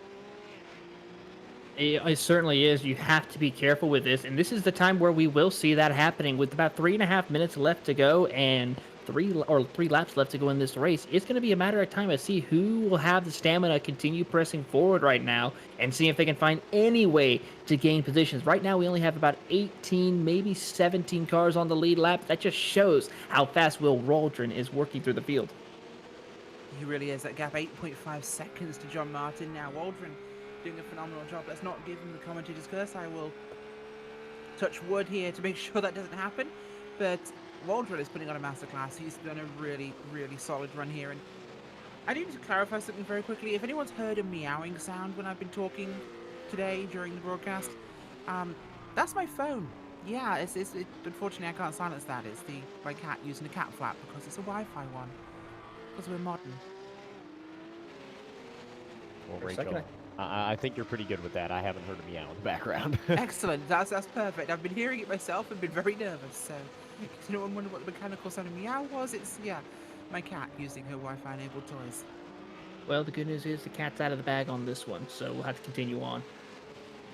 Indeed. Oh, by the way, to update people, of course, on our challenge tonight for here at Long Beach, the Zero Incidents Challenge. There were 11 hats are going to be given out from your club class race, challenge class race, sorry. In this sport round, they are not doing as well. Only 8 drivers so far with 0 incidents, and we have time still on the clock, so oh, it's coming up, boys. We're looking 2 minutes remaining here, just under that, and ooh, 8 people still. I wonder how many will be running at the end. We'll have to find out.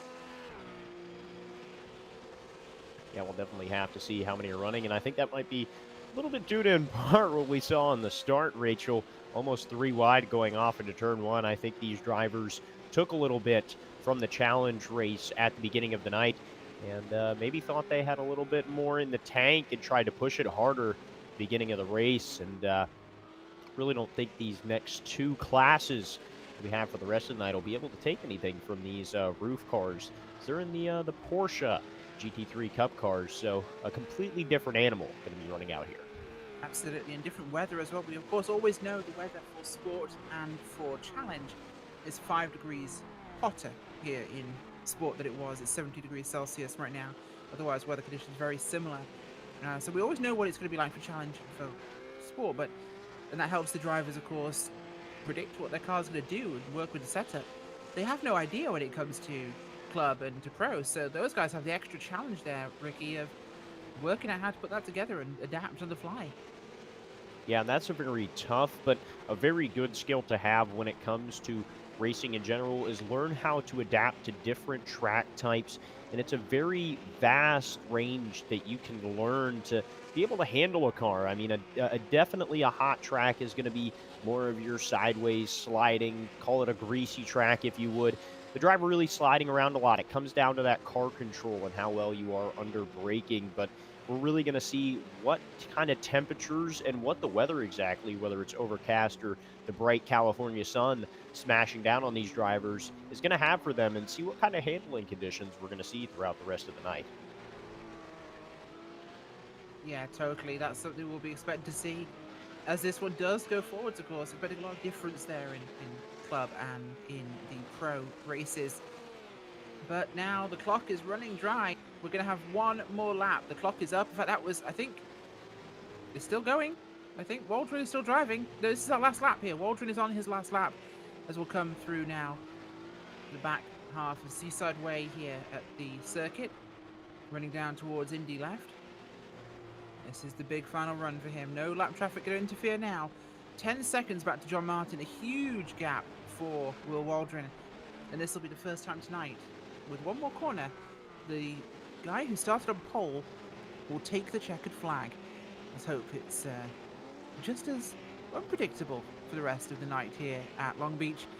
Last corner in the bag. Will Waldron holds that pedal to the floor as he'll come round Shoreline Drive to bring home the win in your sport class, presented by Pirelli at Long Beach.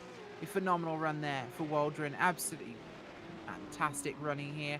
Martin up 2 spots will bring it home second, and Kelly up 5 will bring it back in 3rd place. Taylor, this one has definitely been spicier. It certainly was spicier on this one, Rachel. A lot of different driving skills happening. A great start to the race as well. We saw a lot of great battles heading into those first couple of corners and some battles inside the top 5 for the first and towards the end of the race we saw here. Kind of quieted down in the final closing minutes, but overall a great race and a dominant performance once again for Will Waldron. It is indeed, as the rest of the drivers will come across the line here. A lot of these guys still actually coming up towards Indy left. We're waiting for those guys to really finish in these positions here before this one will clock up to being our ending results here tonight. It's quite a lot of us super close together on the racetrack. As I come through that final corner, in fact, get the camera down to look at those guys there coming through that final run, and it's a big knot of cars, all really for position. We've got some lap cars mixed in there too. It's the back end of our field, and we'll get those post-race results for you now. See the beautiful aquarium here at Long Beach. It's definitely been a fish tank for this one so far. Will Waldron from zone number 1 brings it home with the win tonight, with John Martin in 2nd. 3rd place is Will Kelly, with 4th place Ogrim Gerlach, 5th place Gregory Sampson, 6th Jason Bronigan, Arne Klaassen in 7th, Moaz Mardini in 8th place, Keith Morgan in 9th, 10th place Jason Baum, 11th place tonight will be going to Robert Walton, with John Crook in 12th, 13th, Peter Yerkse, 14th, Will Mungia, and 15th, Carlo Boccieri. Rest of those positions up on your screen as folks will be hopping across in no time whatsoever to your challenge class, or club class. My brain, it works, I promise, for tonight's 3rd race of the evening.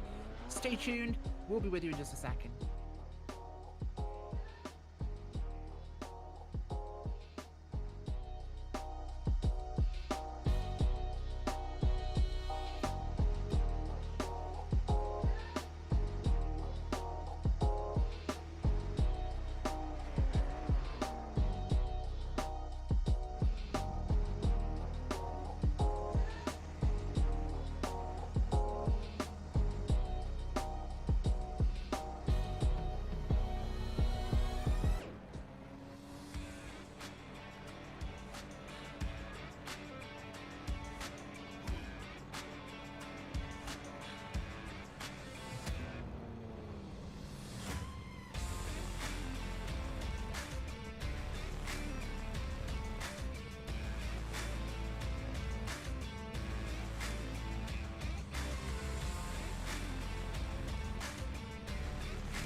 Hagerty is the world's largest provider of specialty insurance for enthusiast vehicles and supports keeping car culture alive through youth programs, the Historic Vehicle Association, the RPM Foundation, and more.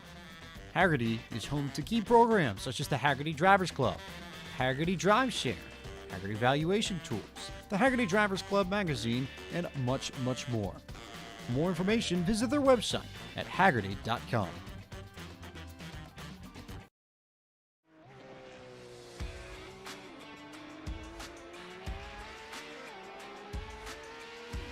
Welcome back to PCA Sim Racing here at Long Beach for third race of the night. We bring you the Club Class Racing presented by Michelin. Michelin, of course, is a partner for this class, as well as the official tyre of IMSA.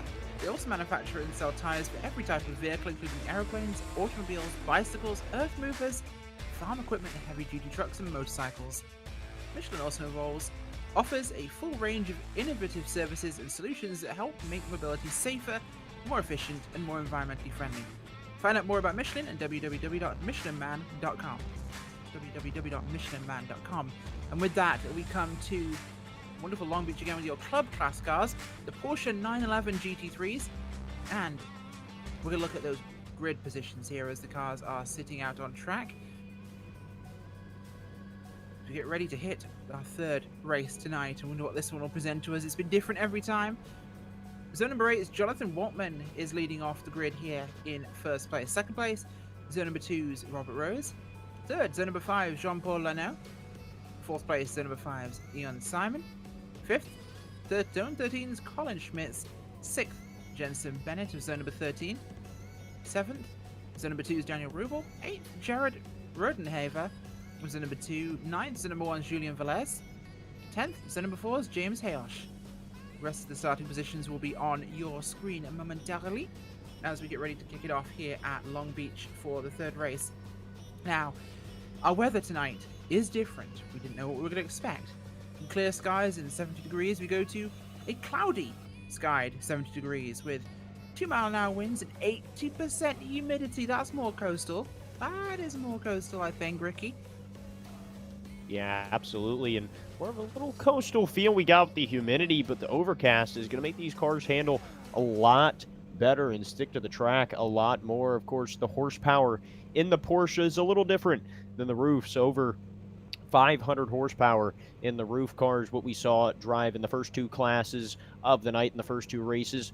485 horsepower to the rear wheels, and these Porsche 911 GT3 Cup cars. And of course, the mid-engine design on these Porsches, it's putting all that weight on the rear end, Rachel. These guys are going to have absolutely no problem getting the power down tonight.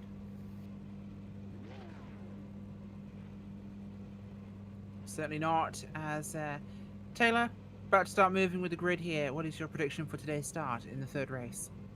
Well, if the first race was kind of smooth and collective, the second race was a little spicy, just a pinch of spice. Might expect a little bit more spice. We'll throw in just a couple of shakes in there, see if it gets a little spicy on the start of the race and throughout the duration of this race here, Rachel. So keep an eye on how these drivers, such as Waltman, Robert Rose, who are two of the strongest drivers in this class, will do battle here. But don't forget Jean-Paul Lano, Ian Simon, very strong competitors from last season. They are indeed. The field filtering through here. This last corner is real tricky for a big field like this. As pace car will dive off. Get ready for that green flag to wave here. Field's forming back up, and it's so spread out. Of course, that corner, as the green flag waves, they're so spread out. It makes it a huge different start here. If we get our first time to maybe see a pass for the lead here, 2 wide for the lead, 3 wide for second. It is a monster run here into turn number 1. There's a knot of cars diving up there. The 497 going for position here. He's looking for third place. Colin Schmitz, 5th to 3rd in a straightaway, as this is a massive, massive jump. Waltman still holds the front there from Robert Rose, as we've been having an absolute furore here. Yeah, Waltman has definitely a better start to the race than how he brought it home last week, finishing the 26th spot after starting 14th. And right now, that Porsche is looking very sporty here at Long Beach, leading the field, coming up down towards the back straightaway, going just around the backside of the aquarium.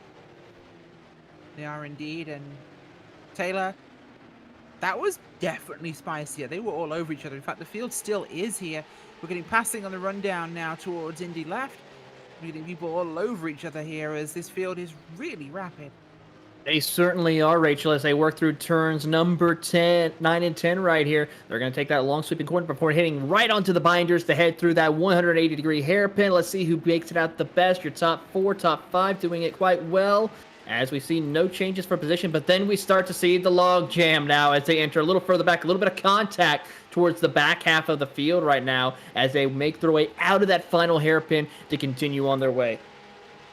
It is absolutely chocker back there as guys trying to find space to get anything done here. As we've got a number of cars coming down pit road for service, including Gary Reese and a couple of others. Yeah, it's been some touching has been happening out on the racetrack as we get a bottleneck forming just ahead here of, well, the bottom end of your top 10. This was going to be the 982 Rodenhaver, the 18 car of Rubel, coming together through turn 1 there. That has caused a bit of a roadblock that involves as well the 8 there of Hayosh. Slows down a number of cars. That's our top front running. Yeah, and that part of the track is very difficult if you get around sideways. You saw it in the first challenge race where Dennis, our leader, who had won the first 2 races of PCA competition, ended up getting into a car going into that first set of corners. I'd say arguably that's one of the tightest places on the track, Rachel. If the car gets sideways there, it's more or less taking up 3/4 of the racing surface that you actually can go on without, well, trying to pull Lightning McQueen and hopping up on the side of the concrete walls to make a pass. Yeah, let's try and avoid doing that. Jonathan Waltman started on pole today. He's running out there still. He's got 1.2 seconds over Rose and Schmitz behind him. Schmitz gained some big positions here, of course, Ricky. That was huge for him. Really pushed forwards here and secured some early track position, which is huge. As we noticed, Kevin Douglas has got a black flag for an orange zone violation, so unfortunate for him. Certainly. Yeah.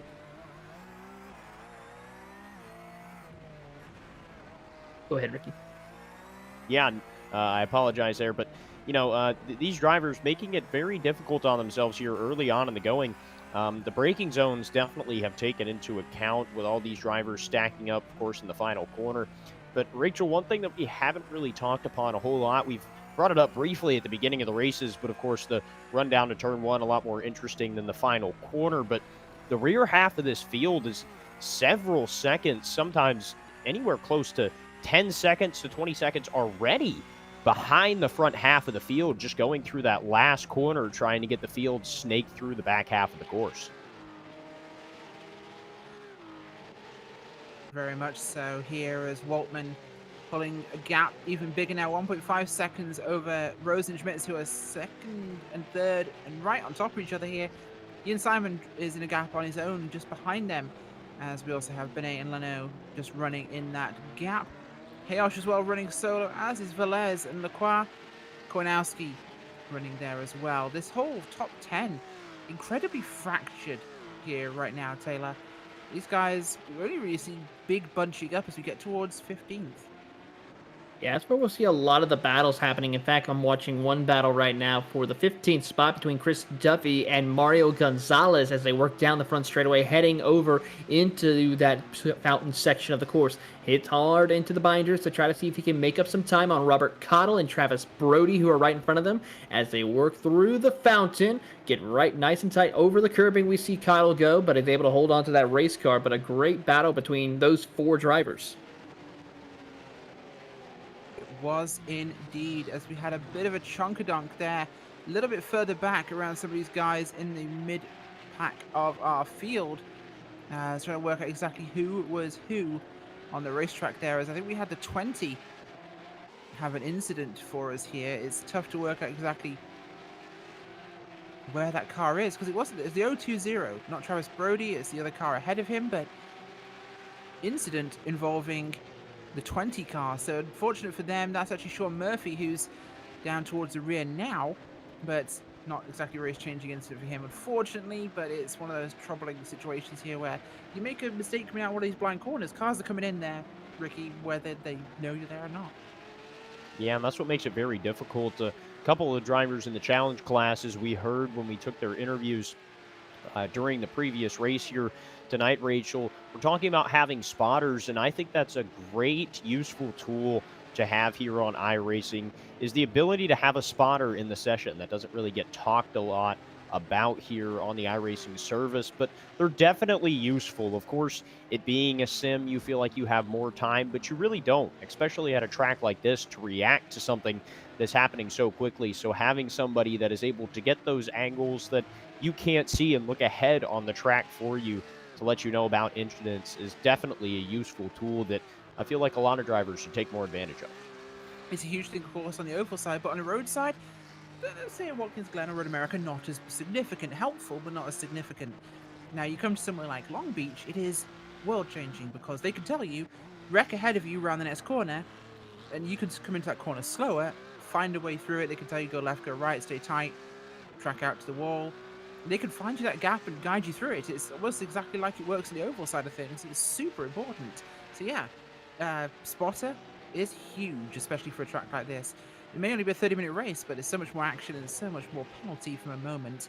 As we're going to get a chance to chat to some of our interviewees from the previous round. We're going to get a chance to chat now to Will Waldron, who was your winner in the sport class. Will, flag to flag victory tonight. You got to be happy with Long Beach.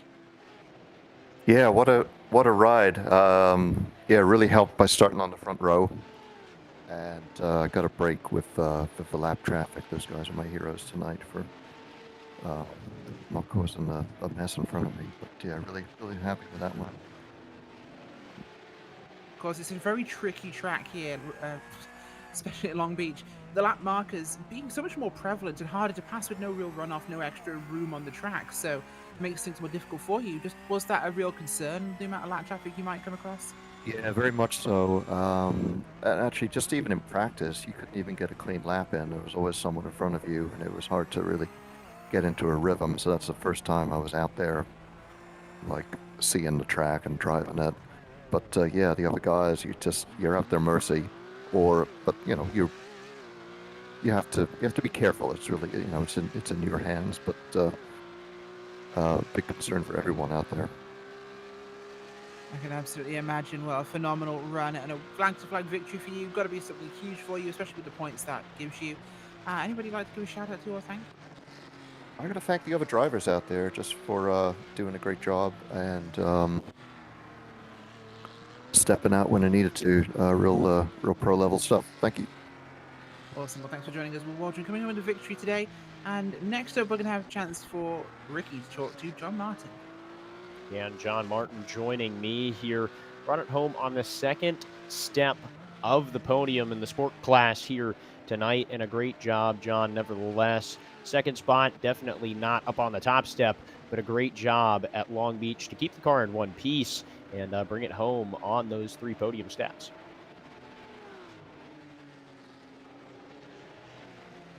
Actually, I believe we got something slightly wrong here. I think we actually have Arne Klassen, who was listed as second place in the race today. We've got some change-arounds by race control here. So, Arne, Ricky's here to have a chat to you.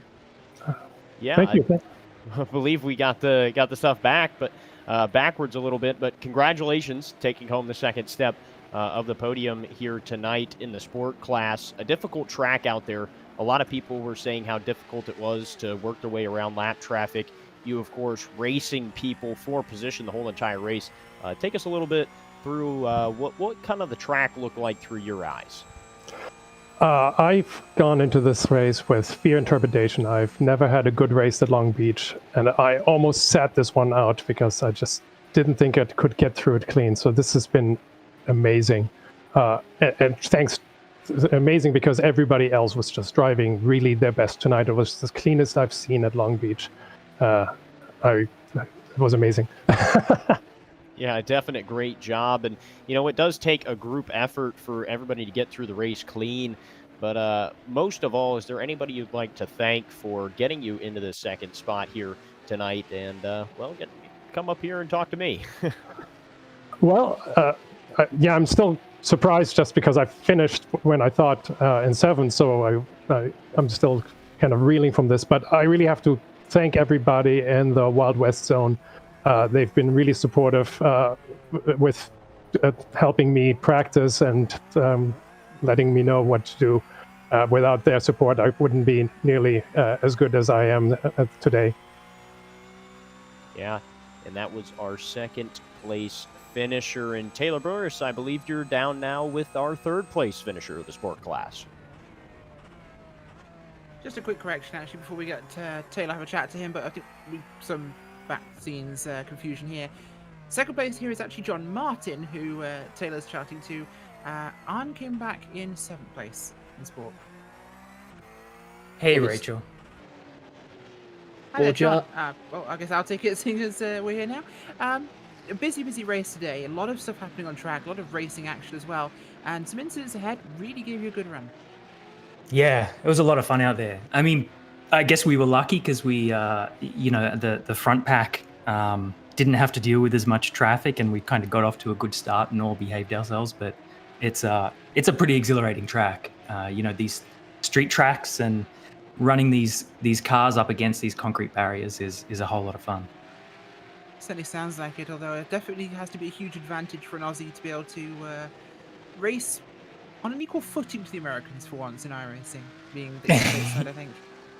Yeah. I mean, I'm lucky. I'm stateside, so I don't have the ping problem. But what I was actually thinking that you were referring to was our growing up watching races at Mount Panorama at Bathurst, which I meant your ping, but there's also the advantage of V8 supercars, of course. It's a huge street circuit kind of sport, so yeah, and I think you guys are used to. Yeah, I think there's some part of my reptilian brain that was formed just watching these cars bang up inches away from these barriers, and so it makes me very happy to place here. Oh, fantastic result either way. Anybody like to give a shout out to or thank? Well, I guess I should thank Mr. Paul Netto from the Upper Canada region who got me into this thing this season. He's been a good bud, and yeah. Awesome. Well, thanks for joining us, John Martin, coming on today in 2nd place in sports class. Thank you. Well, back to the racing action on track here we have today. We've got about 60 minutes left, so you know what? We're going to go straight to everyone's favourite segment, the midway race break here, of course, as we cross the halfway point in tonight's race in the sports club class. My brain, interviews for sport class. It's time to bring you the midway race report brought to you by Michelin. Michelin is the presenting partner for this class, and as well as the official tyre of IMSA. They also manufacture and sell tyres for every kind of vehicle, including aircraft, automobiles, bicycles, earth movers, farm equipment, heavy-duty trucks, and motorcycles. Michelin also offers a full range of innovative services and solutions that help make mobility safer, more efficient, and more environmentally friendly. Find out more about them at www.michelinman.com. That is www.michelinman.com. And with that, let's look at our rundown here for your field today. Leading the way from the flag, currently on to many laps later. Car 7, Jonathan Waltman, the Santa Barbara region zone number 8 driver. So another West Coaster here, having a good time out today. P1 for him. 443 of Robert Rose is second from the Shenandoah region on the opposite coast of zone number 2, exactly where he started. Now, Mr. Spicy from the start of the race was Colin Schmitz, who dove up for a gain of 2 spots on the starting lap. In fact, it started straight. The Milwaukee region driver from zone number 13. Julian Velez is up 5 spots in the 4th place. He is absolutely pounding it. 9th place at the grid, the 33 car Northern New Jersey region driver, zone number 1. You can tell he's used to driving in New York and New Jersey traffic because he has been moving forwards. John Paul Leno is in the 5th place tonight. He's down 2 spots. The Mardi Gras region driver, maybe a little bit too laid back for the action-packed streets of Long Beach. Robert Lacroix in the 6th place here is up from 13th, so he's up 7 spots so far. Huge for him. Actually, that's Ryan Kowanowski. We're getting some position change around here. 30, the Rocky Mountain region driver from zone number 9. Team number 7 tonight will be Travis Brody, the Palmetto region zone number 3. The 020 is having a great run today. He's moving forward as well from 17th right now to 7th. That's P6 now. Apparently we're seeing lots of swapping around with the street circuit format. 10 is Kowanowski. There are numbers happening. I will read those through for you. It's called Robert Cottle, Michael McKinney, Mario Gonzalez in 10th place there. As we see him, the 777 Hill Country region driver from zone number 5 there.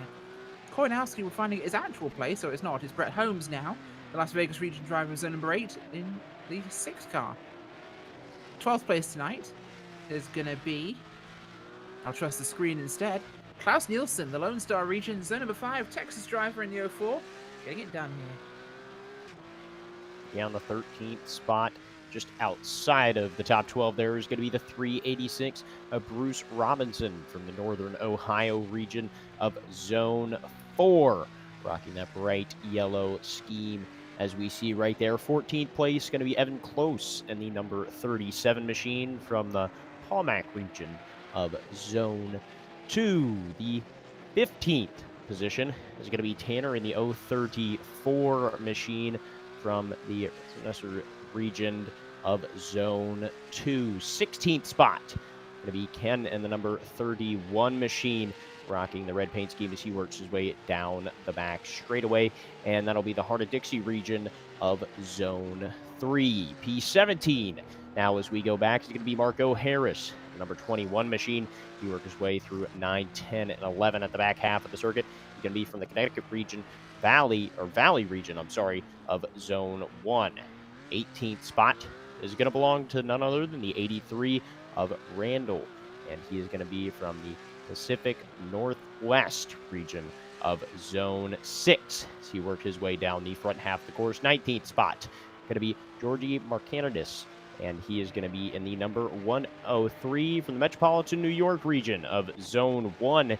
Seems to be in a heated battle as a car in front of him of Randall. 20th spot now going to belong to Jensen, the 911, an iconic number in these Porsches. He's going to be from the Lincoln Trail region of Zone 13. 21st going to be Robert Luxenker, and he is going to be the number 64 machine.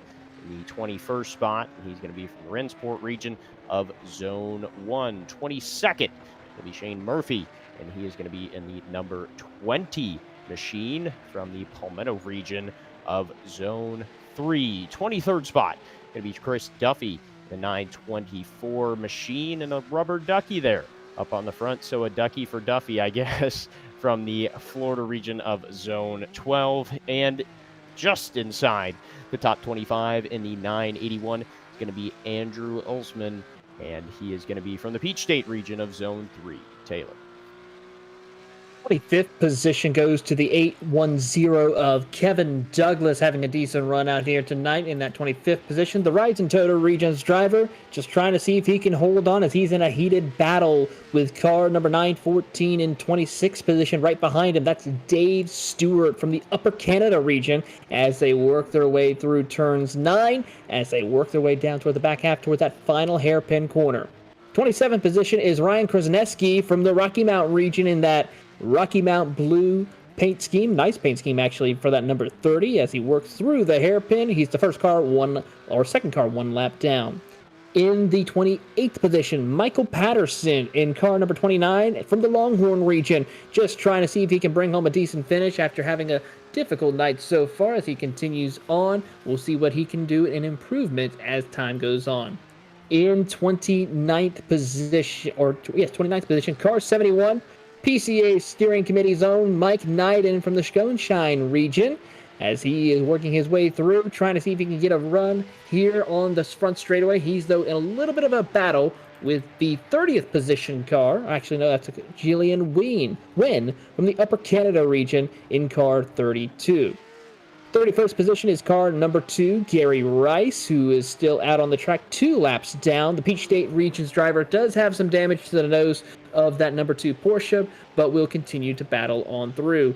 The rest of the field is on pit road. James Hayash is in car number 8, Ian Simon 33rd, 34th Jeremy Masriello, Daniel Rubel in 35th. Jared Roadheaver rounds out your 36 car field.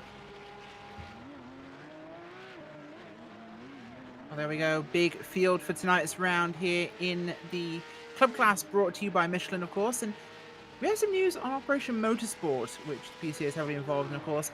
And Taylor's going to tell us more. course. Well, PCA Sim Racing and the PCA Carolinas region are hosting a charity race event supporting U.S. and Canadian service members. All funds raised will go to Operation Motorsports. Operation Motorsports provides opportunity for disabled, injured, and medically retired vets. Even giving a little will help this worthy cause, and your donation is tax deductible. Over 40 PCA sim racing teams and over 90 drivers will compete in this 3-hour race at the world's famous Le Mans circuit. Each team will have 2 racers conducting driver changes, pit stops, and endurance racing strategy. The charity race program will be streamed live on YouTube Sunday, May 30th, starting at 7 p.m. Eastern Time, and the famous Radio Le Mans broadcast announcer John Hindhall will be joining the broadcast team. For more information, visit pcasimracing.com/OPMO. And to sponsor one of the teams donating to Operation Motorsports, visit pledgeit.org/4/Operation-Motorsports. Rachel, certainly that is a great cause. And of course, with the biggest news about it is a special guest of John Hindhall coming from Radio Le Mans to come and help call the race. Absolutely, yeah. It's going to be huge for those guys, of course, and it's Hindle, I believe, not Heineken, but it's a massive event, of course, and fantastic to get that support, especially worthy cause as well. So fantastic to see with that.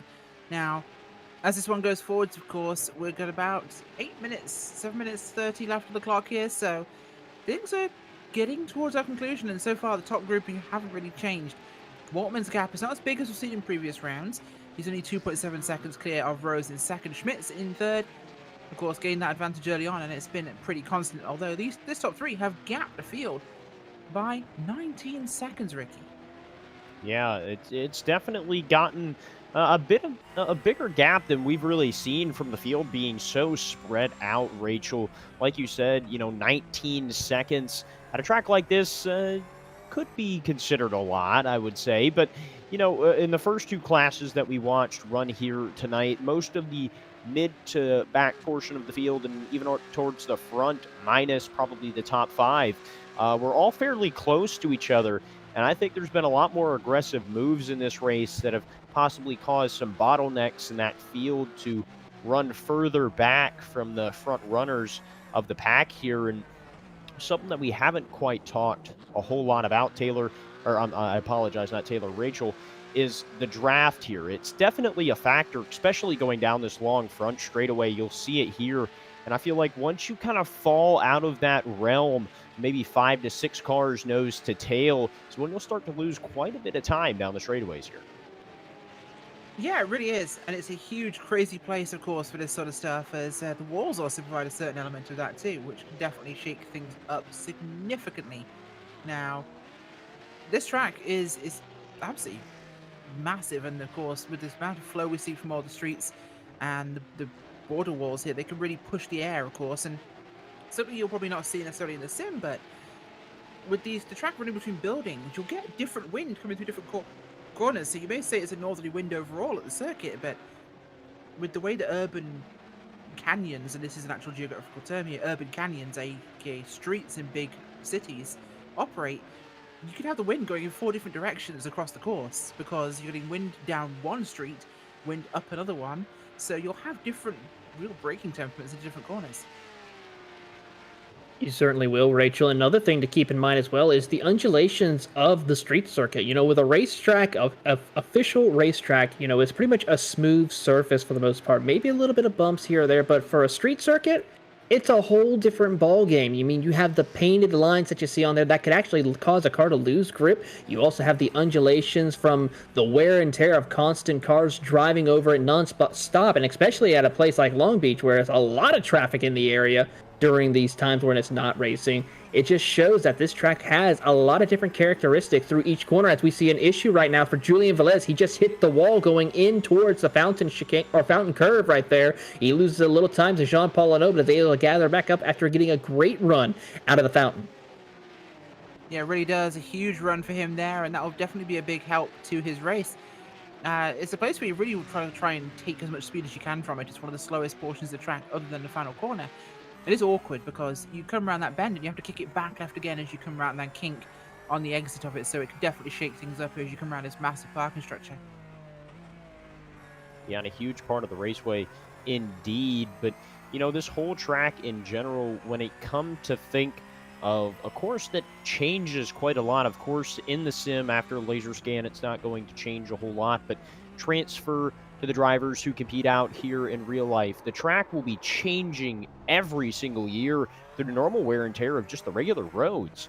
So the drivers not only on here have to deal with that, but imagine coming back here year after year, Rachel, and never facing the same racetrack.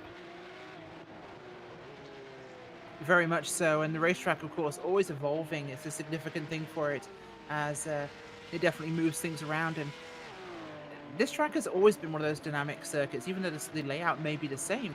It definitely shakes things up for these guys, as you know, markers they may use from one race to the next may be different, because you may be using, unlike a regular racetrack, a tree here or a sign there. You may be using a building, and that building may change, or the decorations or the billboards may change. The locations of those things may change.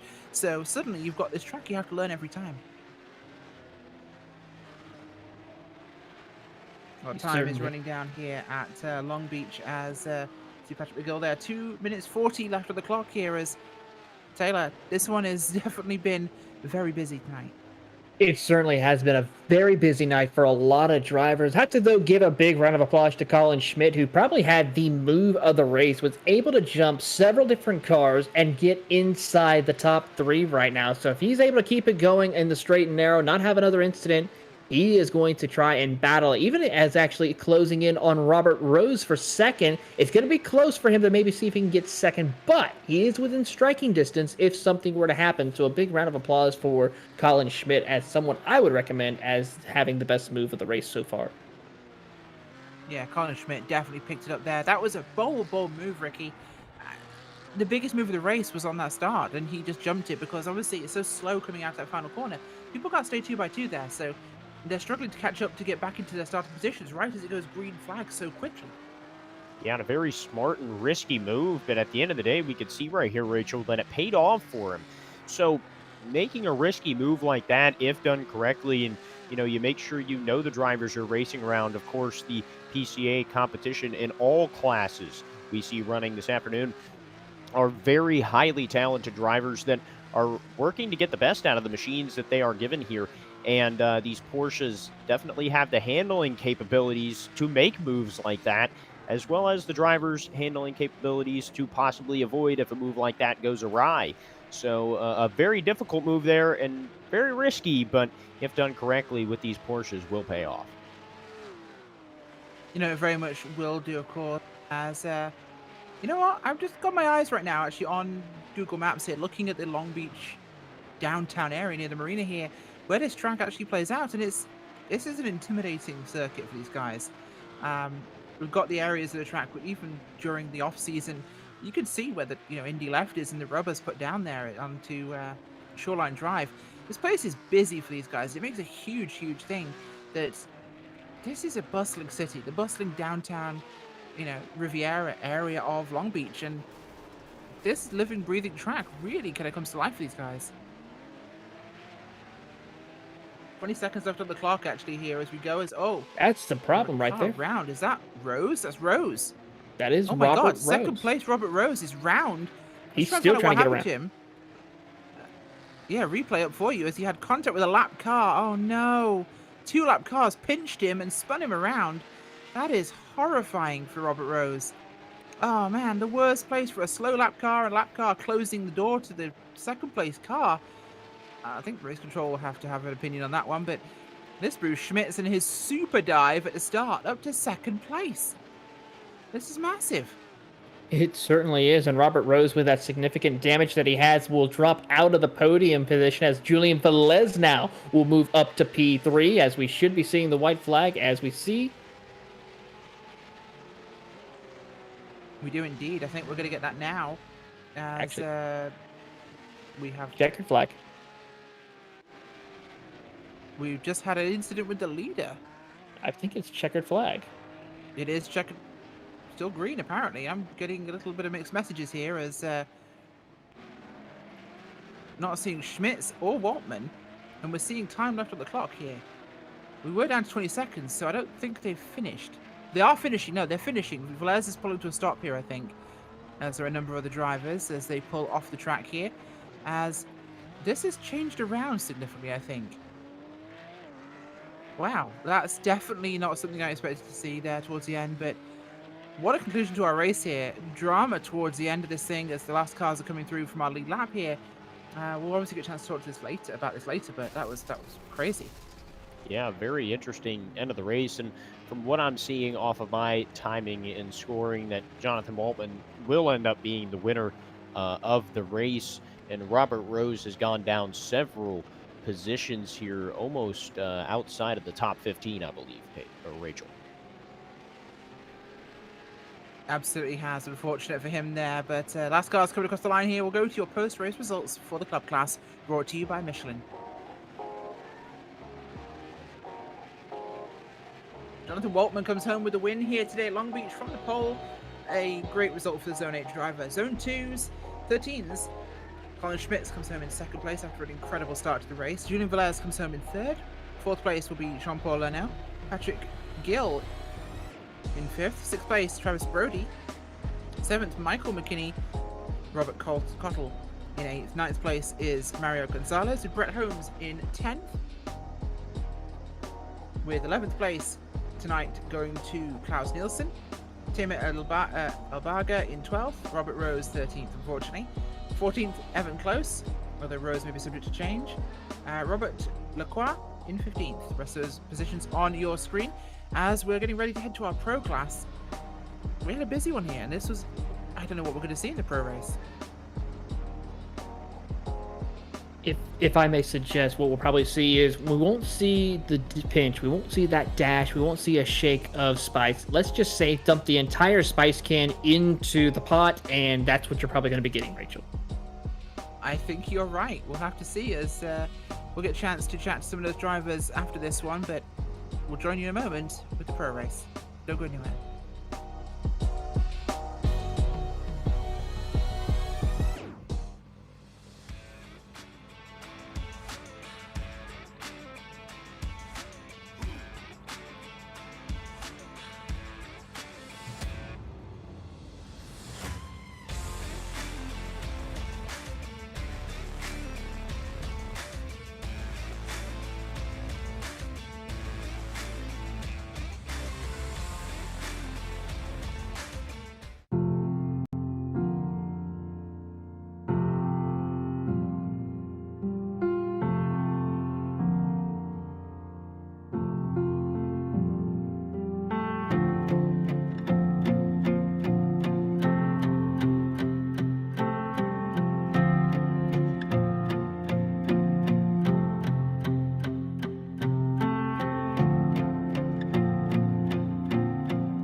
Hagerty is the world's largest provider of specialty insurance for enthusiast vehicles. It supports keeping car culture alive through youth programs, the Historic Vehicle Association, the RPM Foundation, and more. Hagerty is home to key programs such as the Hagerty Drivers Club, Hagerty Drive Share, Hagerty Valuation Tools, the Hagerty Drivers Club magazine, and much, much more. For more information, visit their website at hagerty.com.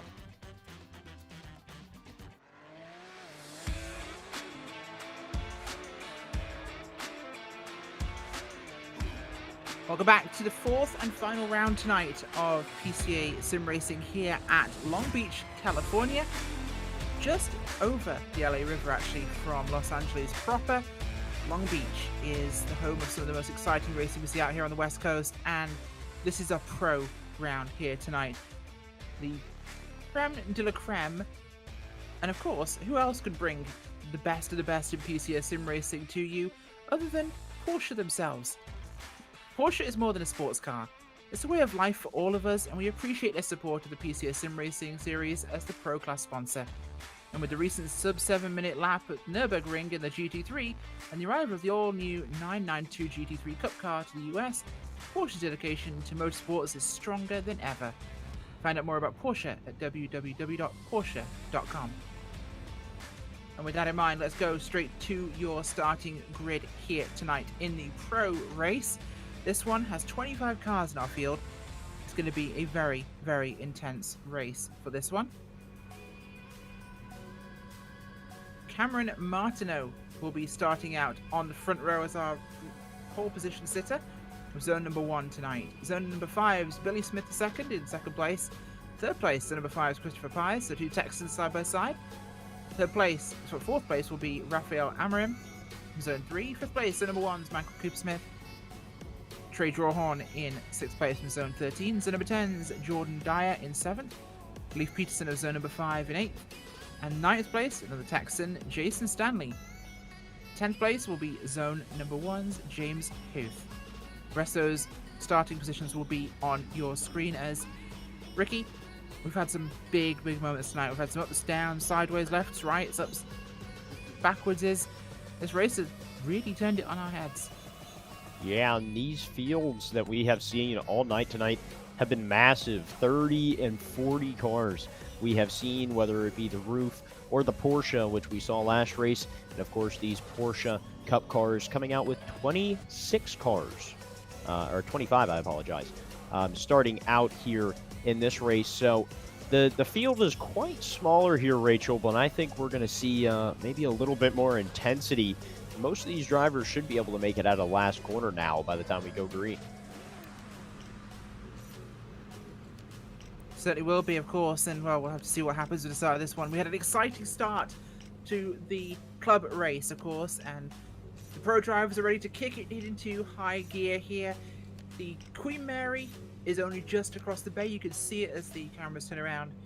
And on the opposite side of the Port of LA, you've got the Battleship Iowa Museum, of course, and something tells me this race is going to be a lot more like the Iowa than the Queen Mary. Good bit of ship comparison there. I do quite enjoy that. As we get the cars rolling here for the start of this grid. And get ready to kick things off here tonight for what is hopefully going to be a spectacular run. Coming out here onto Sunset Drive now. This should be a monster of a round. The field incredibly tight here, staying really close together here for the beginning of this one.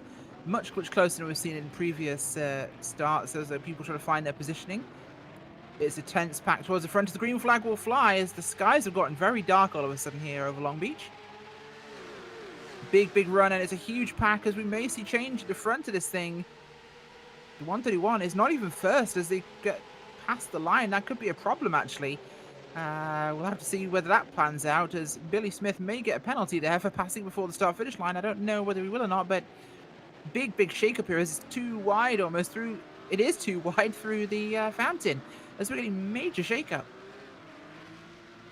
Certainly is there, Rachel. We'll see what happens as they work their way towards the back half of the course right now. Trey Drawhorn moved up into the 6th position. A great start for him as he is going to see if he can hold on. Right now, it's single file for the most part. No major changes except for, of course, that battle for the race lead between Billy Smith and Cameron Martineau. The only changes I see inside your top 7 right now, as Jordan Dyer still is holding on in 7th, but the field is single file, minding their P's and Q's on this opening lap.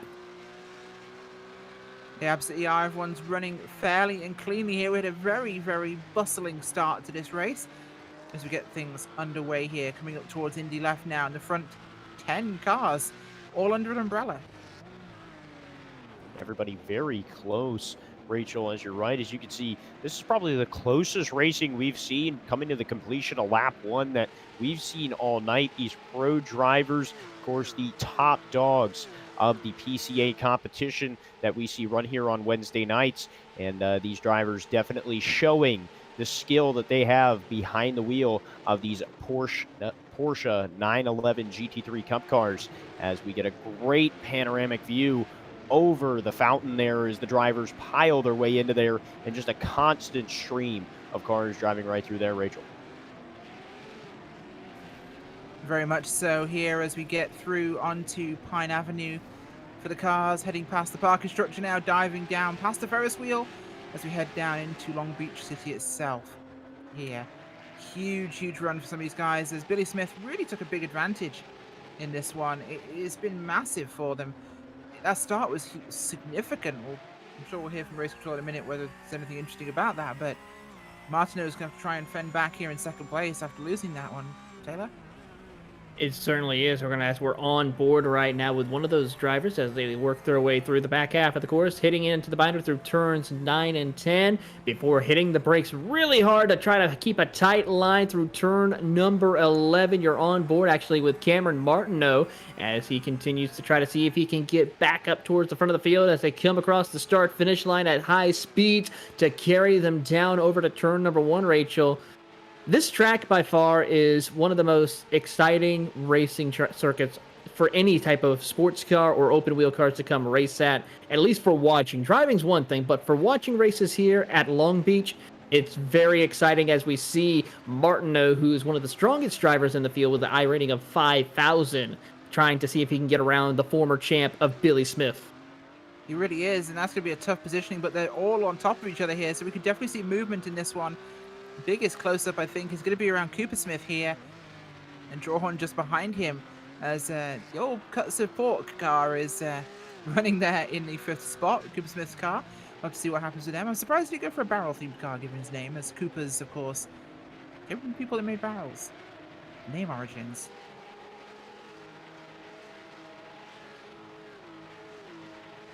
Towards the end of lap 3 here as we head into Indy left again, and at the front, it's still very, very tight. In fact, we're seeing Taylor here, Martineau closing in on Billy Smith.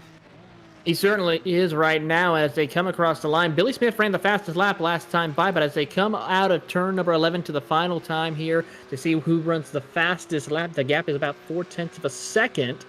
The time goes once again to Cameron Martineau with a 1:20.37 compared to Billy Smith's 1:23.9. So the times are just almost identical. It just shows the skills between these two drivers is top notch as they now head over to the fountain. It really, really is, and a big, busy race we've had today.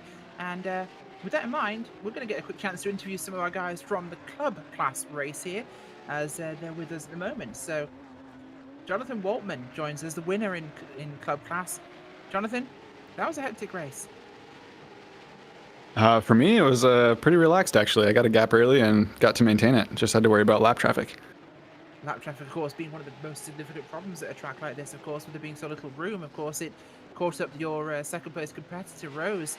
But Long Beach is a track. I mean, you guys had pretty reasonable weather, I think. Probably the best weather we've seen all night for this track. Things look a little darker, more gloomy here for the Pro Series. How much is the weather really affecting you on track for a race like this? Well, the track was pretty warm, so I wasn't hitting my best times relative to previous outings at Long Beach. So the cars were a little bit slippery, with the hot track. But, I was able to drive within the limits and get a gap and make it happen. Well, it certainly worked out for you. Anybody like to give a shout out to, I think? Yeah, friends and family watching this. As always, you guys for putting on an excellent broadcast, and PCA and the sponsors for putting this on. Awesome. Well, thank you for joining us. Jonathan Waltman coming home today with a win at Long Beach. Thank you. Next up, we've got Taylor joining us with Colin Schmitz. Here with Colin Schmitz coming home with a second place finish here. Colin, I have to say your pass to get into the podium finishing positions had to be the move of the race at that start. Tell us what was going through your mind to make that prepared pass going into the fountain. That's a good question. I kept hearing, up to the start, everyone take it easy, right? And all of a sudden I found myself 3 wide with 2 guys on my right side. And, I was just hoping to God that they were going to be, careful through there and they didn't take me out. So, yeah, that was definitely getting the heart pumping, though. What is it about Long Beach that just makes it so heart-stopping, so exciting, and as you even said, heart-pumping to get through this circuit and navigate it? Oh my gosh, it's definitely the walls. They just feel so close. You're consistently getting within inches of them, and so seeing them coming up and knowing that there's really not enough room to go too wide, that's definitely signature Long Beach right there. Well, Colin, before we let you go, anyone you would like to say thank you to? Yeah, I'd like to thank Podium and Hagerty, as well as my dad, who has gotten me into racing actually in real life, which I feel like translates well over to here. But yeah, he's really given me a shot to do all this. Well, that is Colin Schmidt coming home in P3, or P2 actually, for tonight's race. And Ricky has caught up with our final finisher in the club class in the podium, Julian Velez. And Julian Velez, of course, here at me, 3rd position, Julian. Long Beach has been the talk of the town here tonight of it being such a difficult track. You bring it home on the podium. Take us through how you did it. Yeah, this is certainly a tough track. It was my first time on this track too, coming into this week. And I qualified in 9th, but I decided that I just needed to really keep it clean, race the track, not the guys in front of me. And yeah, it really paid off. I'm not sure what happened there on the last lap going into one of those last few turns, but I can't believe I pulled off that 3rd place. I feel really good right now. Yeah, and a great job bouncing back from an 11th place finish at the Glen, and a great job there. You said you didn't know quite what happened there to get you onto the 3rd step of the podium, but really, what we've seen throughout the night is really the key out there to just kind of stay clean and let everybody else kind of run their own race. And if you have the speed there, then you'll be there at the end. I agree. Yeah, I mean, as soon as I got the 5-minute left warning, I actually had a little encounter with a right wall somewhere, and I picked up a little bit of damage on my hood, and thank God I was able to continue driving and finish that race and end up where I ended up. Yeah, and a great job indeed. And finally, Julian, is there anybody you'd like to thank for your 3rd spot finish tonight? Yeah, obviously my wife and my family for dealing with me and giving me the time to do this. Everyone that's watching, I really appreciate it. And thank you guys and PCA for everything you guys do. This is really a great experience, and it's really given me an awesome little hobby to do now. Thank you.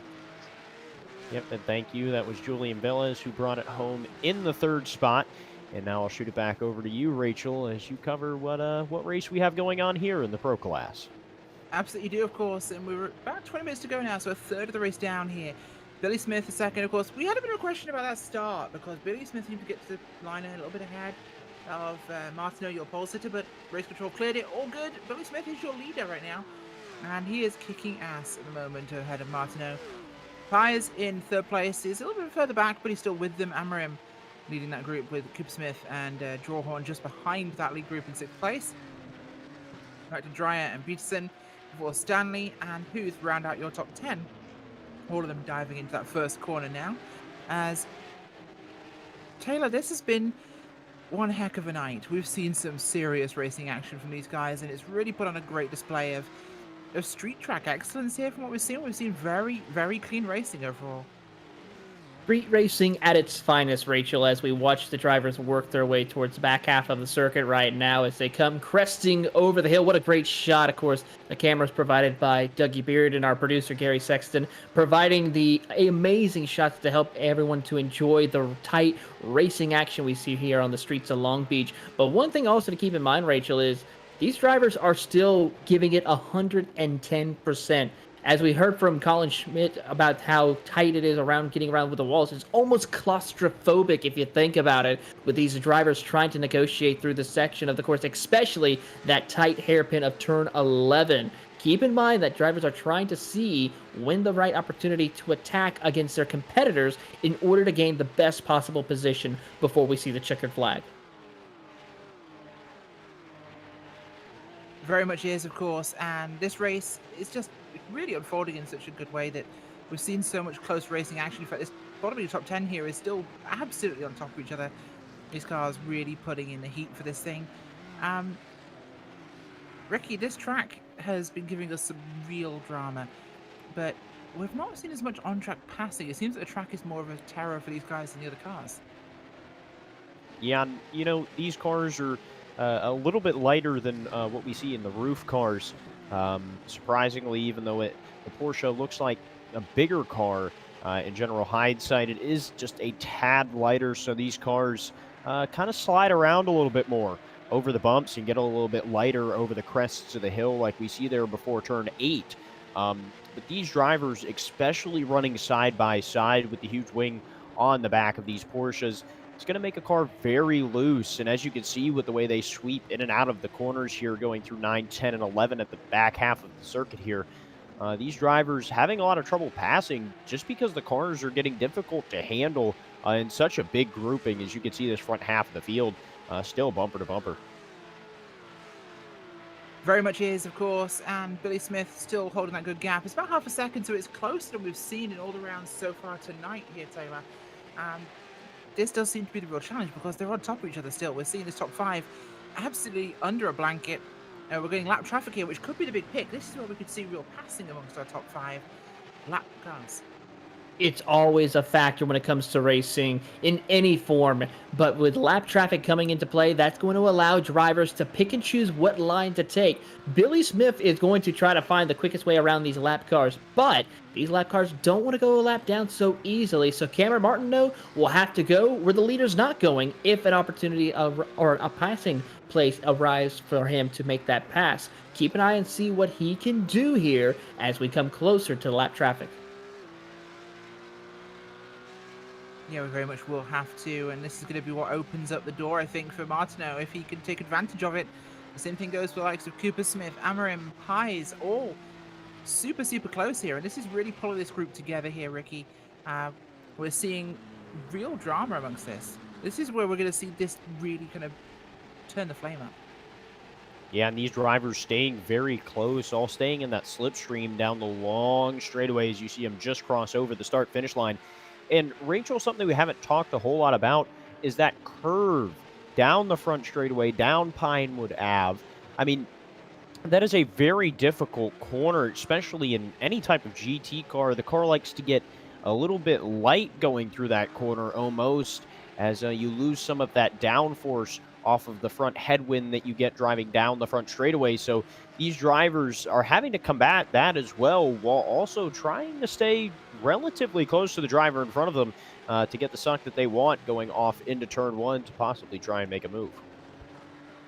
Yeah, very much so, as this is definitely becoming a very much developmental kind of phase of this thing that we're seeing. And I think it's about that time, guys. And with this, of course, we cross our midway race break point, as I English real hard. The midway point of the race. And we bring you the midway race report. There we go, I'm no longer having a stroke.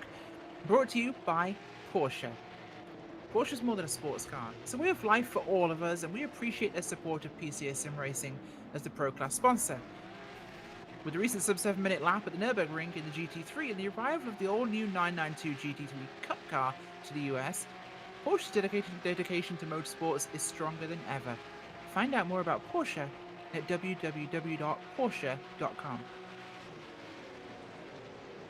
And with that, let's take a look at our field rundown. Leading the field after his bold charge at the start, Billy Smith II in that 70 car. The Maverick region is the number 5 driver. I guess that's what we call a Texas start because he got it done and is holding on for now.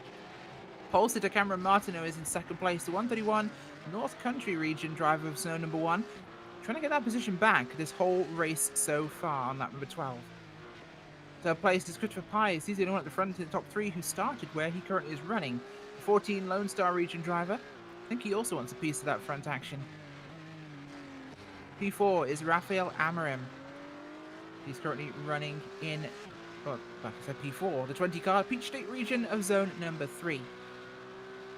5th place tonight is Michael Cooper-Smith, Hudson Valley region, zone number 1, driving in that beautiful pink Meet 22 machine. He's currently in 5th place where he started. Place is Trey Drawhorn.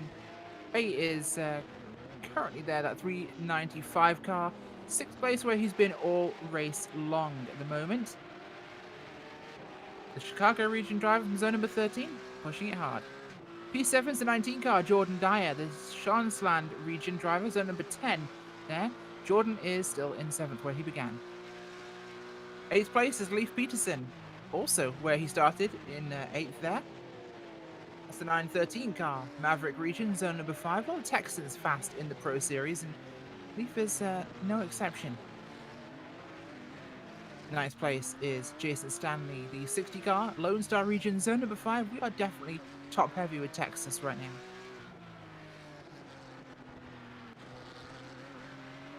And in number 10, rounding out the top 10, it's going to be James Huth in the number 12 machine from the Hudson Champlain region of Zone 1.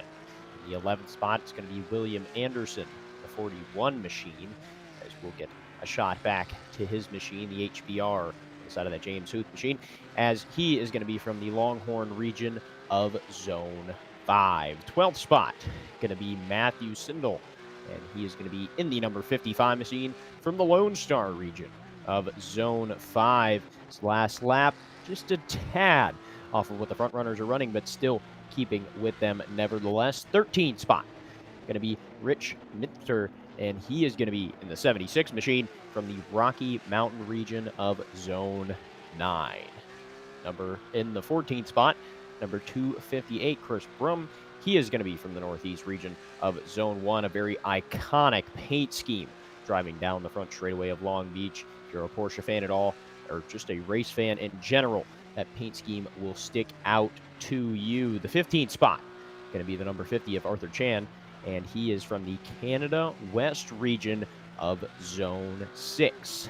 16th spot, going to be Joe in the 003 machine from the Chicago region. Another driver used to the traffic here at Long Beach from Zone 13.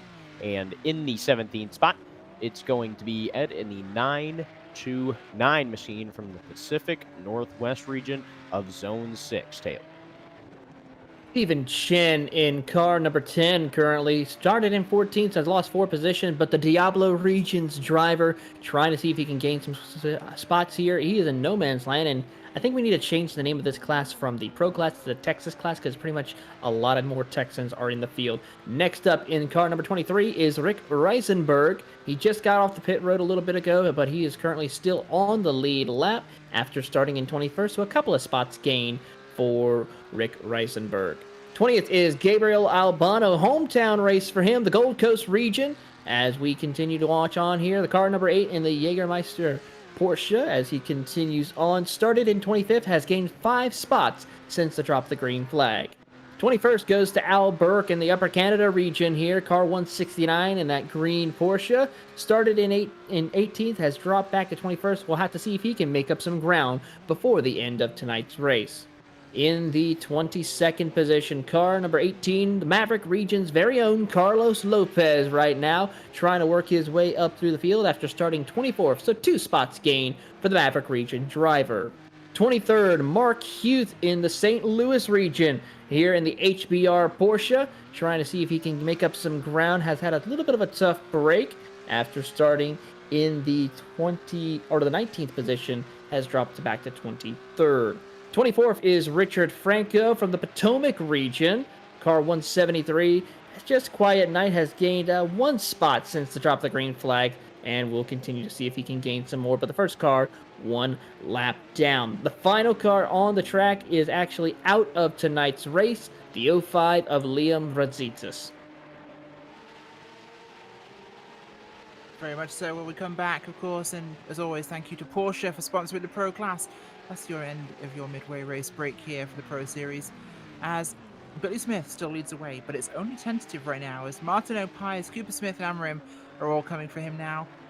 Cooper Smith got past Amarim just a few moments ago, changing that position there, so Now we only have one car where he started in the top 5. That's Christopher Pies, as he's running in 3rd place, chasing down Martineau and Smith. Behind them, though, Amram and Cooper Smith really pushing this thing. Amram's dropped back a little bit here. We've had a little bit of a moment for him. He's dropped back slightly. But we're definitely seeing Cooper Smith really turning the heat up here. He's after Pies. Yeah, and he's definitely trying to get to the rear bumper, but may possibly be running out of time. You could see those front 4, and as he just now pulls on to the long backstretch area coming down into turn 9, but not a whole lot of time left for these drivers to really gain that time back, as you can see just how big the gap is right here.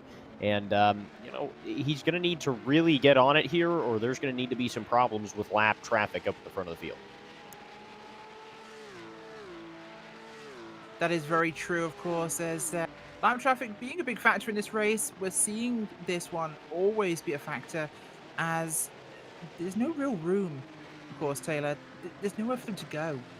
It's hard to get away. We saw it really come to a head in the last round, of course, Club. What will we see today? What will we see towards the end here? With this top 5 being so close together on the racetrack, how much of a problem or a pit could this be?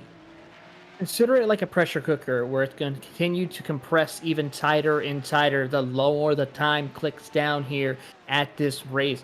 Drivers are going to try to find ways to get around their competitors. Drivers are going to feel the pressure and possibly even make a mistake, which would allow the driver behind them to catch up and make those needed passes. So keep an eye on seeing how the drivers maintain and hold themselves together under the pressure needed here in order to take home a checkered flag at Long Beach. Absolutely could be the factor in this one as we go onwards now. Last minutes of the race, 7 minutes left on the clock. So we're into that final third now, and things have not spread out like we expected. Things are incredibly tight here in this race. The top 5 all on top of each other at the moment, as even behind them, we're seeing the same sort of action happening with some of these guys as well. Trey Drawhorn in the middle of a battle here. Coming out of the final corner there, he's got cars all around him, making this incredibly difficult for him to maneuver. Leif Peterson as well, just behind him. Stanley as well, as is Huth, Anderson, and Siddle. Lots of on-track action. In fact, Monkey, Siddle, and Anderson under a blanket as well, back there towards 10th and 13th. Even the rear of our field. Lots of close racing. In fact, at the moment, Eisenring and Stiffel really close here. And I've got to say, Stiffel's car this week looks awesome. I love that thing. It's like a tiger. And I don't believe I've actually taken a look at it there. And there it is, as he works his way down the front straightaway. And an interesting paint scheme, I believe, Rachel, that it is a tiger on the front of that car. Indeed. So very interesting paint scheme out there. But it seems like throughout the whole entire field, everybody is in a very close battle at some point or another. The front half of the field is definitely a lot closer than probably you and I would have imagined at the beginning of the Pro Class race here. And you can see just that gap right there, only several car lengths, and shortens up as they come into turn 11. But the top 4 are relatively close, but those top 2 especially starting to put a little bit of a gap in between that. And with just under 5 minutes to go, Rachel, this race for the lead is going to heat up more and more as we get towards the end. Yeah, very much so, and it's doing that for certain. As now we come into those final moments, it's going to be 5 minutes left on the clock. I keep saying final moments. I always think it's gone further than it is. This race feels like it's lasted twice as long as the others. Maybe it's the tension, maybe it's how close the action is, but I am thoroughly enjoying this Pro Class race. I'm pretty sure everybody else watching is as well, as the tension really builds up. This is the closest we've seen a battle here, Taylor, between first and second all night. There's no gap. There's no gap, there's no room for error, and we're going to see a battle to the bitter end here once that checkered flag falls at Long Beach here tonight. Billy Smith, the second, a Series 1 champion. That's right. When we started the PCA Sim Racing Series, these cars were used, these Porsche 911 GT3 Cup cars. It was Billy Smith who took home the Series first championship. Knowing what this means, he is also well skilled in all forms of sports car racing, collecting multiple wins and championships across many different leagues and official races here on the iRacing service. So he knows a thing or two about these Porsches and how to get around such technical race circuits such as the Long Beach Street Course, as they see them barreling down the start-finish line here. 4.5 minutes left to go. There really is here, and one of the battles I'm really excited about here is right now Trey Drawhorn, is closing in here on Rafael Amarin. We could see a top 5 here for Drawhorn. Rough time last week out for Watkins Glen, of course, but this could be his chance here. He's looking for a top 5, and I think the taste is in his mouth.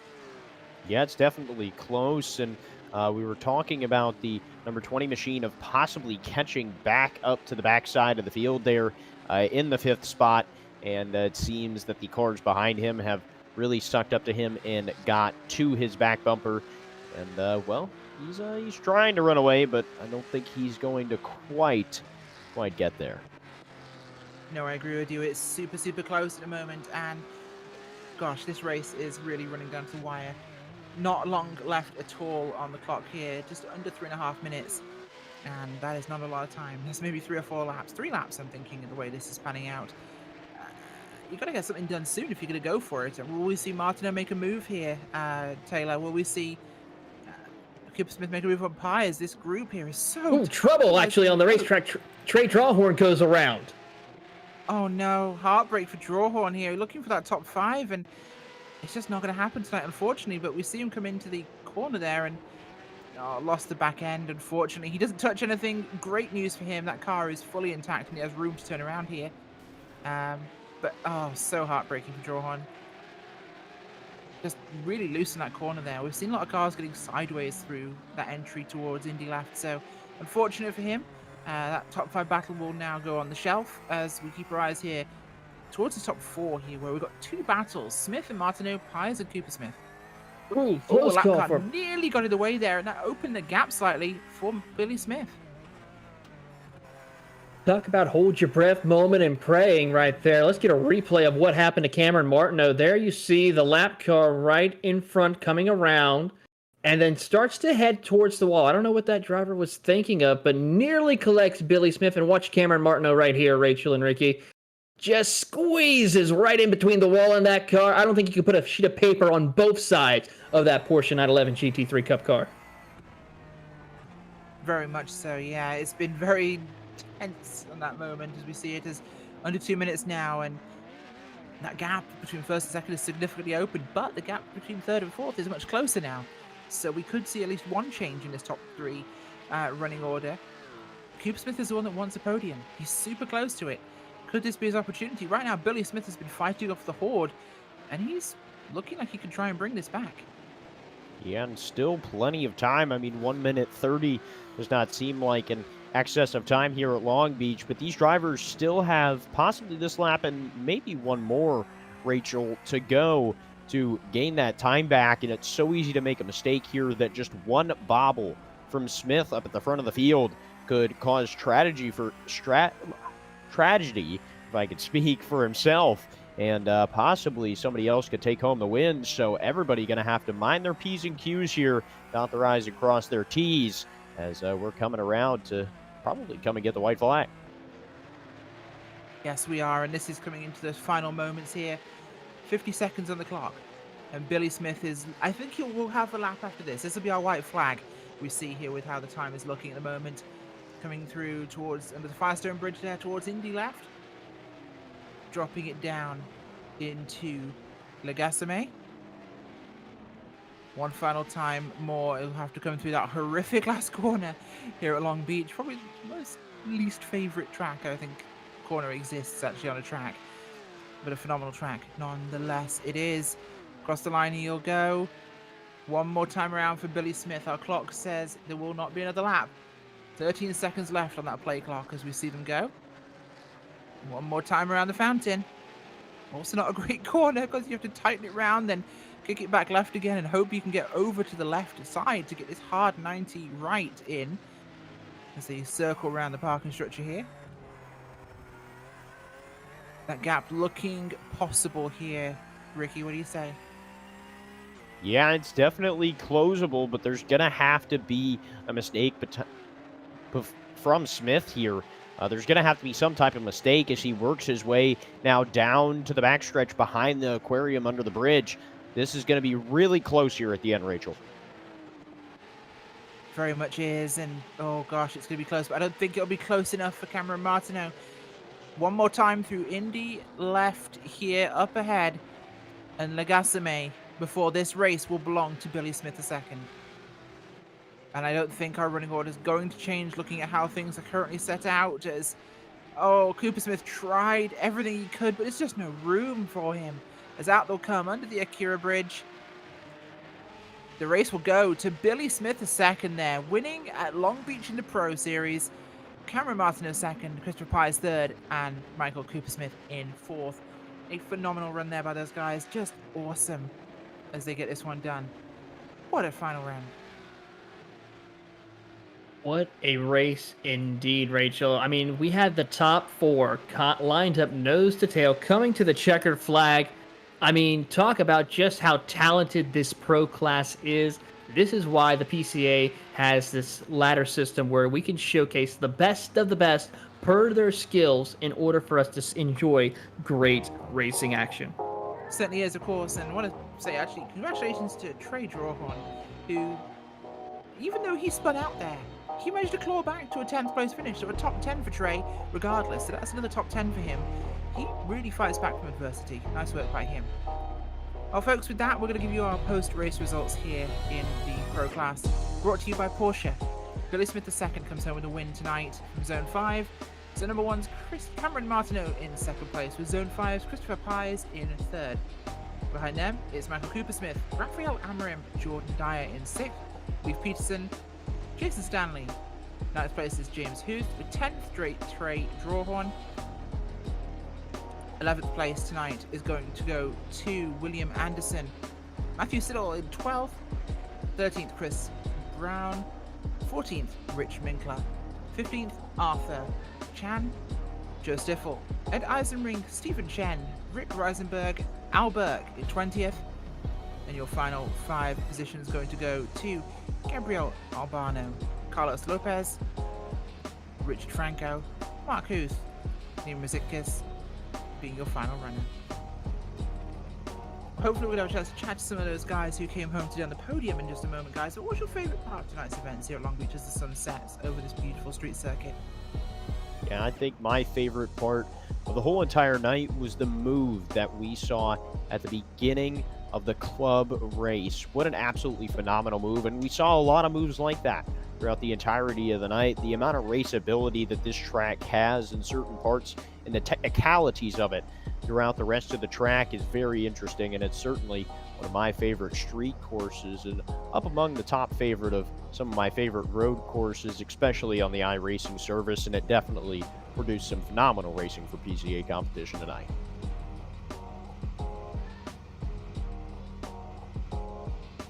For me, I would have to say that this track provided the excitement that we all, as race fans and broadcasting people alike, were expecting to see. Tight racing action, drivers trying to find their ways around negotiating lap traffic, waiting on others to make the mistakes to gain the needed positions on their competitors.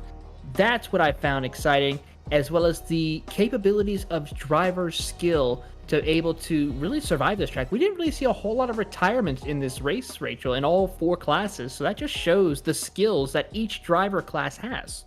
Absolutely does. Could not say it better myself. And with that, someone who can say it better than myself is Billy Smith II, the man who came home today with the win after fighting off Martin at the poster to the entire race, and that cheeky run at the start that got him that position. Billy, just take me through that beginning of the race. Hey, yeah, thanks. I knew the start was going to be everything.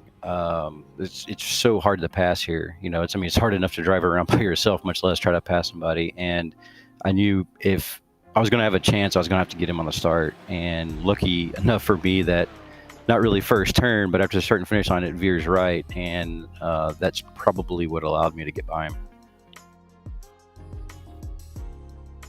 Of course, it wasn't just as simple as holding and getting past at the start, but just how is it holding off someone that close to you all race at this track? Every other class we've had tonight, there's been a pretty big separation. The leader's gotten away to an extent, but you've had someone in your rearview mirror the entire race. Just what was that like?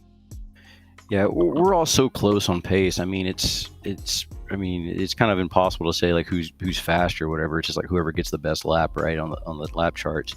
So I knew we were going to be really close, and it was, I mean, that was probably the hardest fought race I've ever had where the top, I mean, as far back as I saw was fourth, didn't pass the whole race, it seemed. So I knew it was just going to be about conserving the tires and not slipping up, and hoping that he would slip up a little bit, which, I don't think really any of the top three really slipped up at all the whole race, significantly anyways. Well, a fantastic run today, and congratulations on your win tonight at Long Beach. Anybody you'd like to give a shout out to or thank? Just thank you guys. Thanks to PCA. I want to say happy birthday to my girlfriend Lillian. Her birthday is on Monday, so happy birthday to her. And yeah, I guess I'll be getting a hat with 0 incident, so looking forward to that as well. Yeah, you will, of course. You'll be getting one of those PCA Sim Racing hats provided so kindly by Hagerty Motorsports. Well, congratulations again, Billy Smith. Thanks for joining us. Thank you. Next up, with Cameron Martineau coming home today in second place, is Ricky Springer. And Cameron Martineau bringing it home in the second spot. Starting off the season hot in PCA competition, bringing it home first at the Glen, and then bringing it home on the second step of the podium here at Long Beach. Cameron, a great job tonight. Take us through how you did it. Thanks, guys. Yeah, that was a tough race. Long Beach is quite hard to pass, so Billy got an amazing start there, and I just tried to, tuck it into P2, and then, from there just maintain some constant pressure on him, and really hope that he'd make some sort of mistake, and really just try to keep it clean, not really do anything too aggressive. So I just tried to keep it clean the entire time, and really just try to force Billy into a mistake, but he just kept his composure that entire time and did an amazing job there, bringing it home first. Absolutely, and some of the closest racing we've seen all night in the pro class here. And, you ran so close all race with your fellow competitors, and we had talked a little bit about it, but the question hasn't been asked. What is different between the different drivers' braking zones, and how quite difficult is it to kind of judge when your competitors are going to brake in front of you?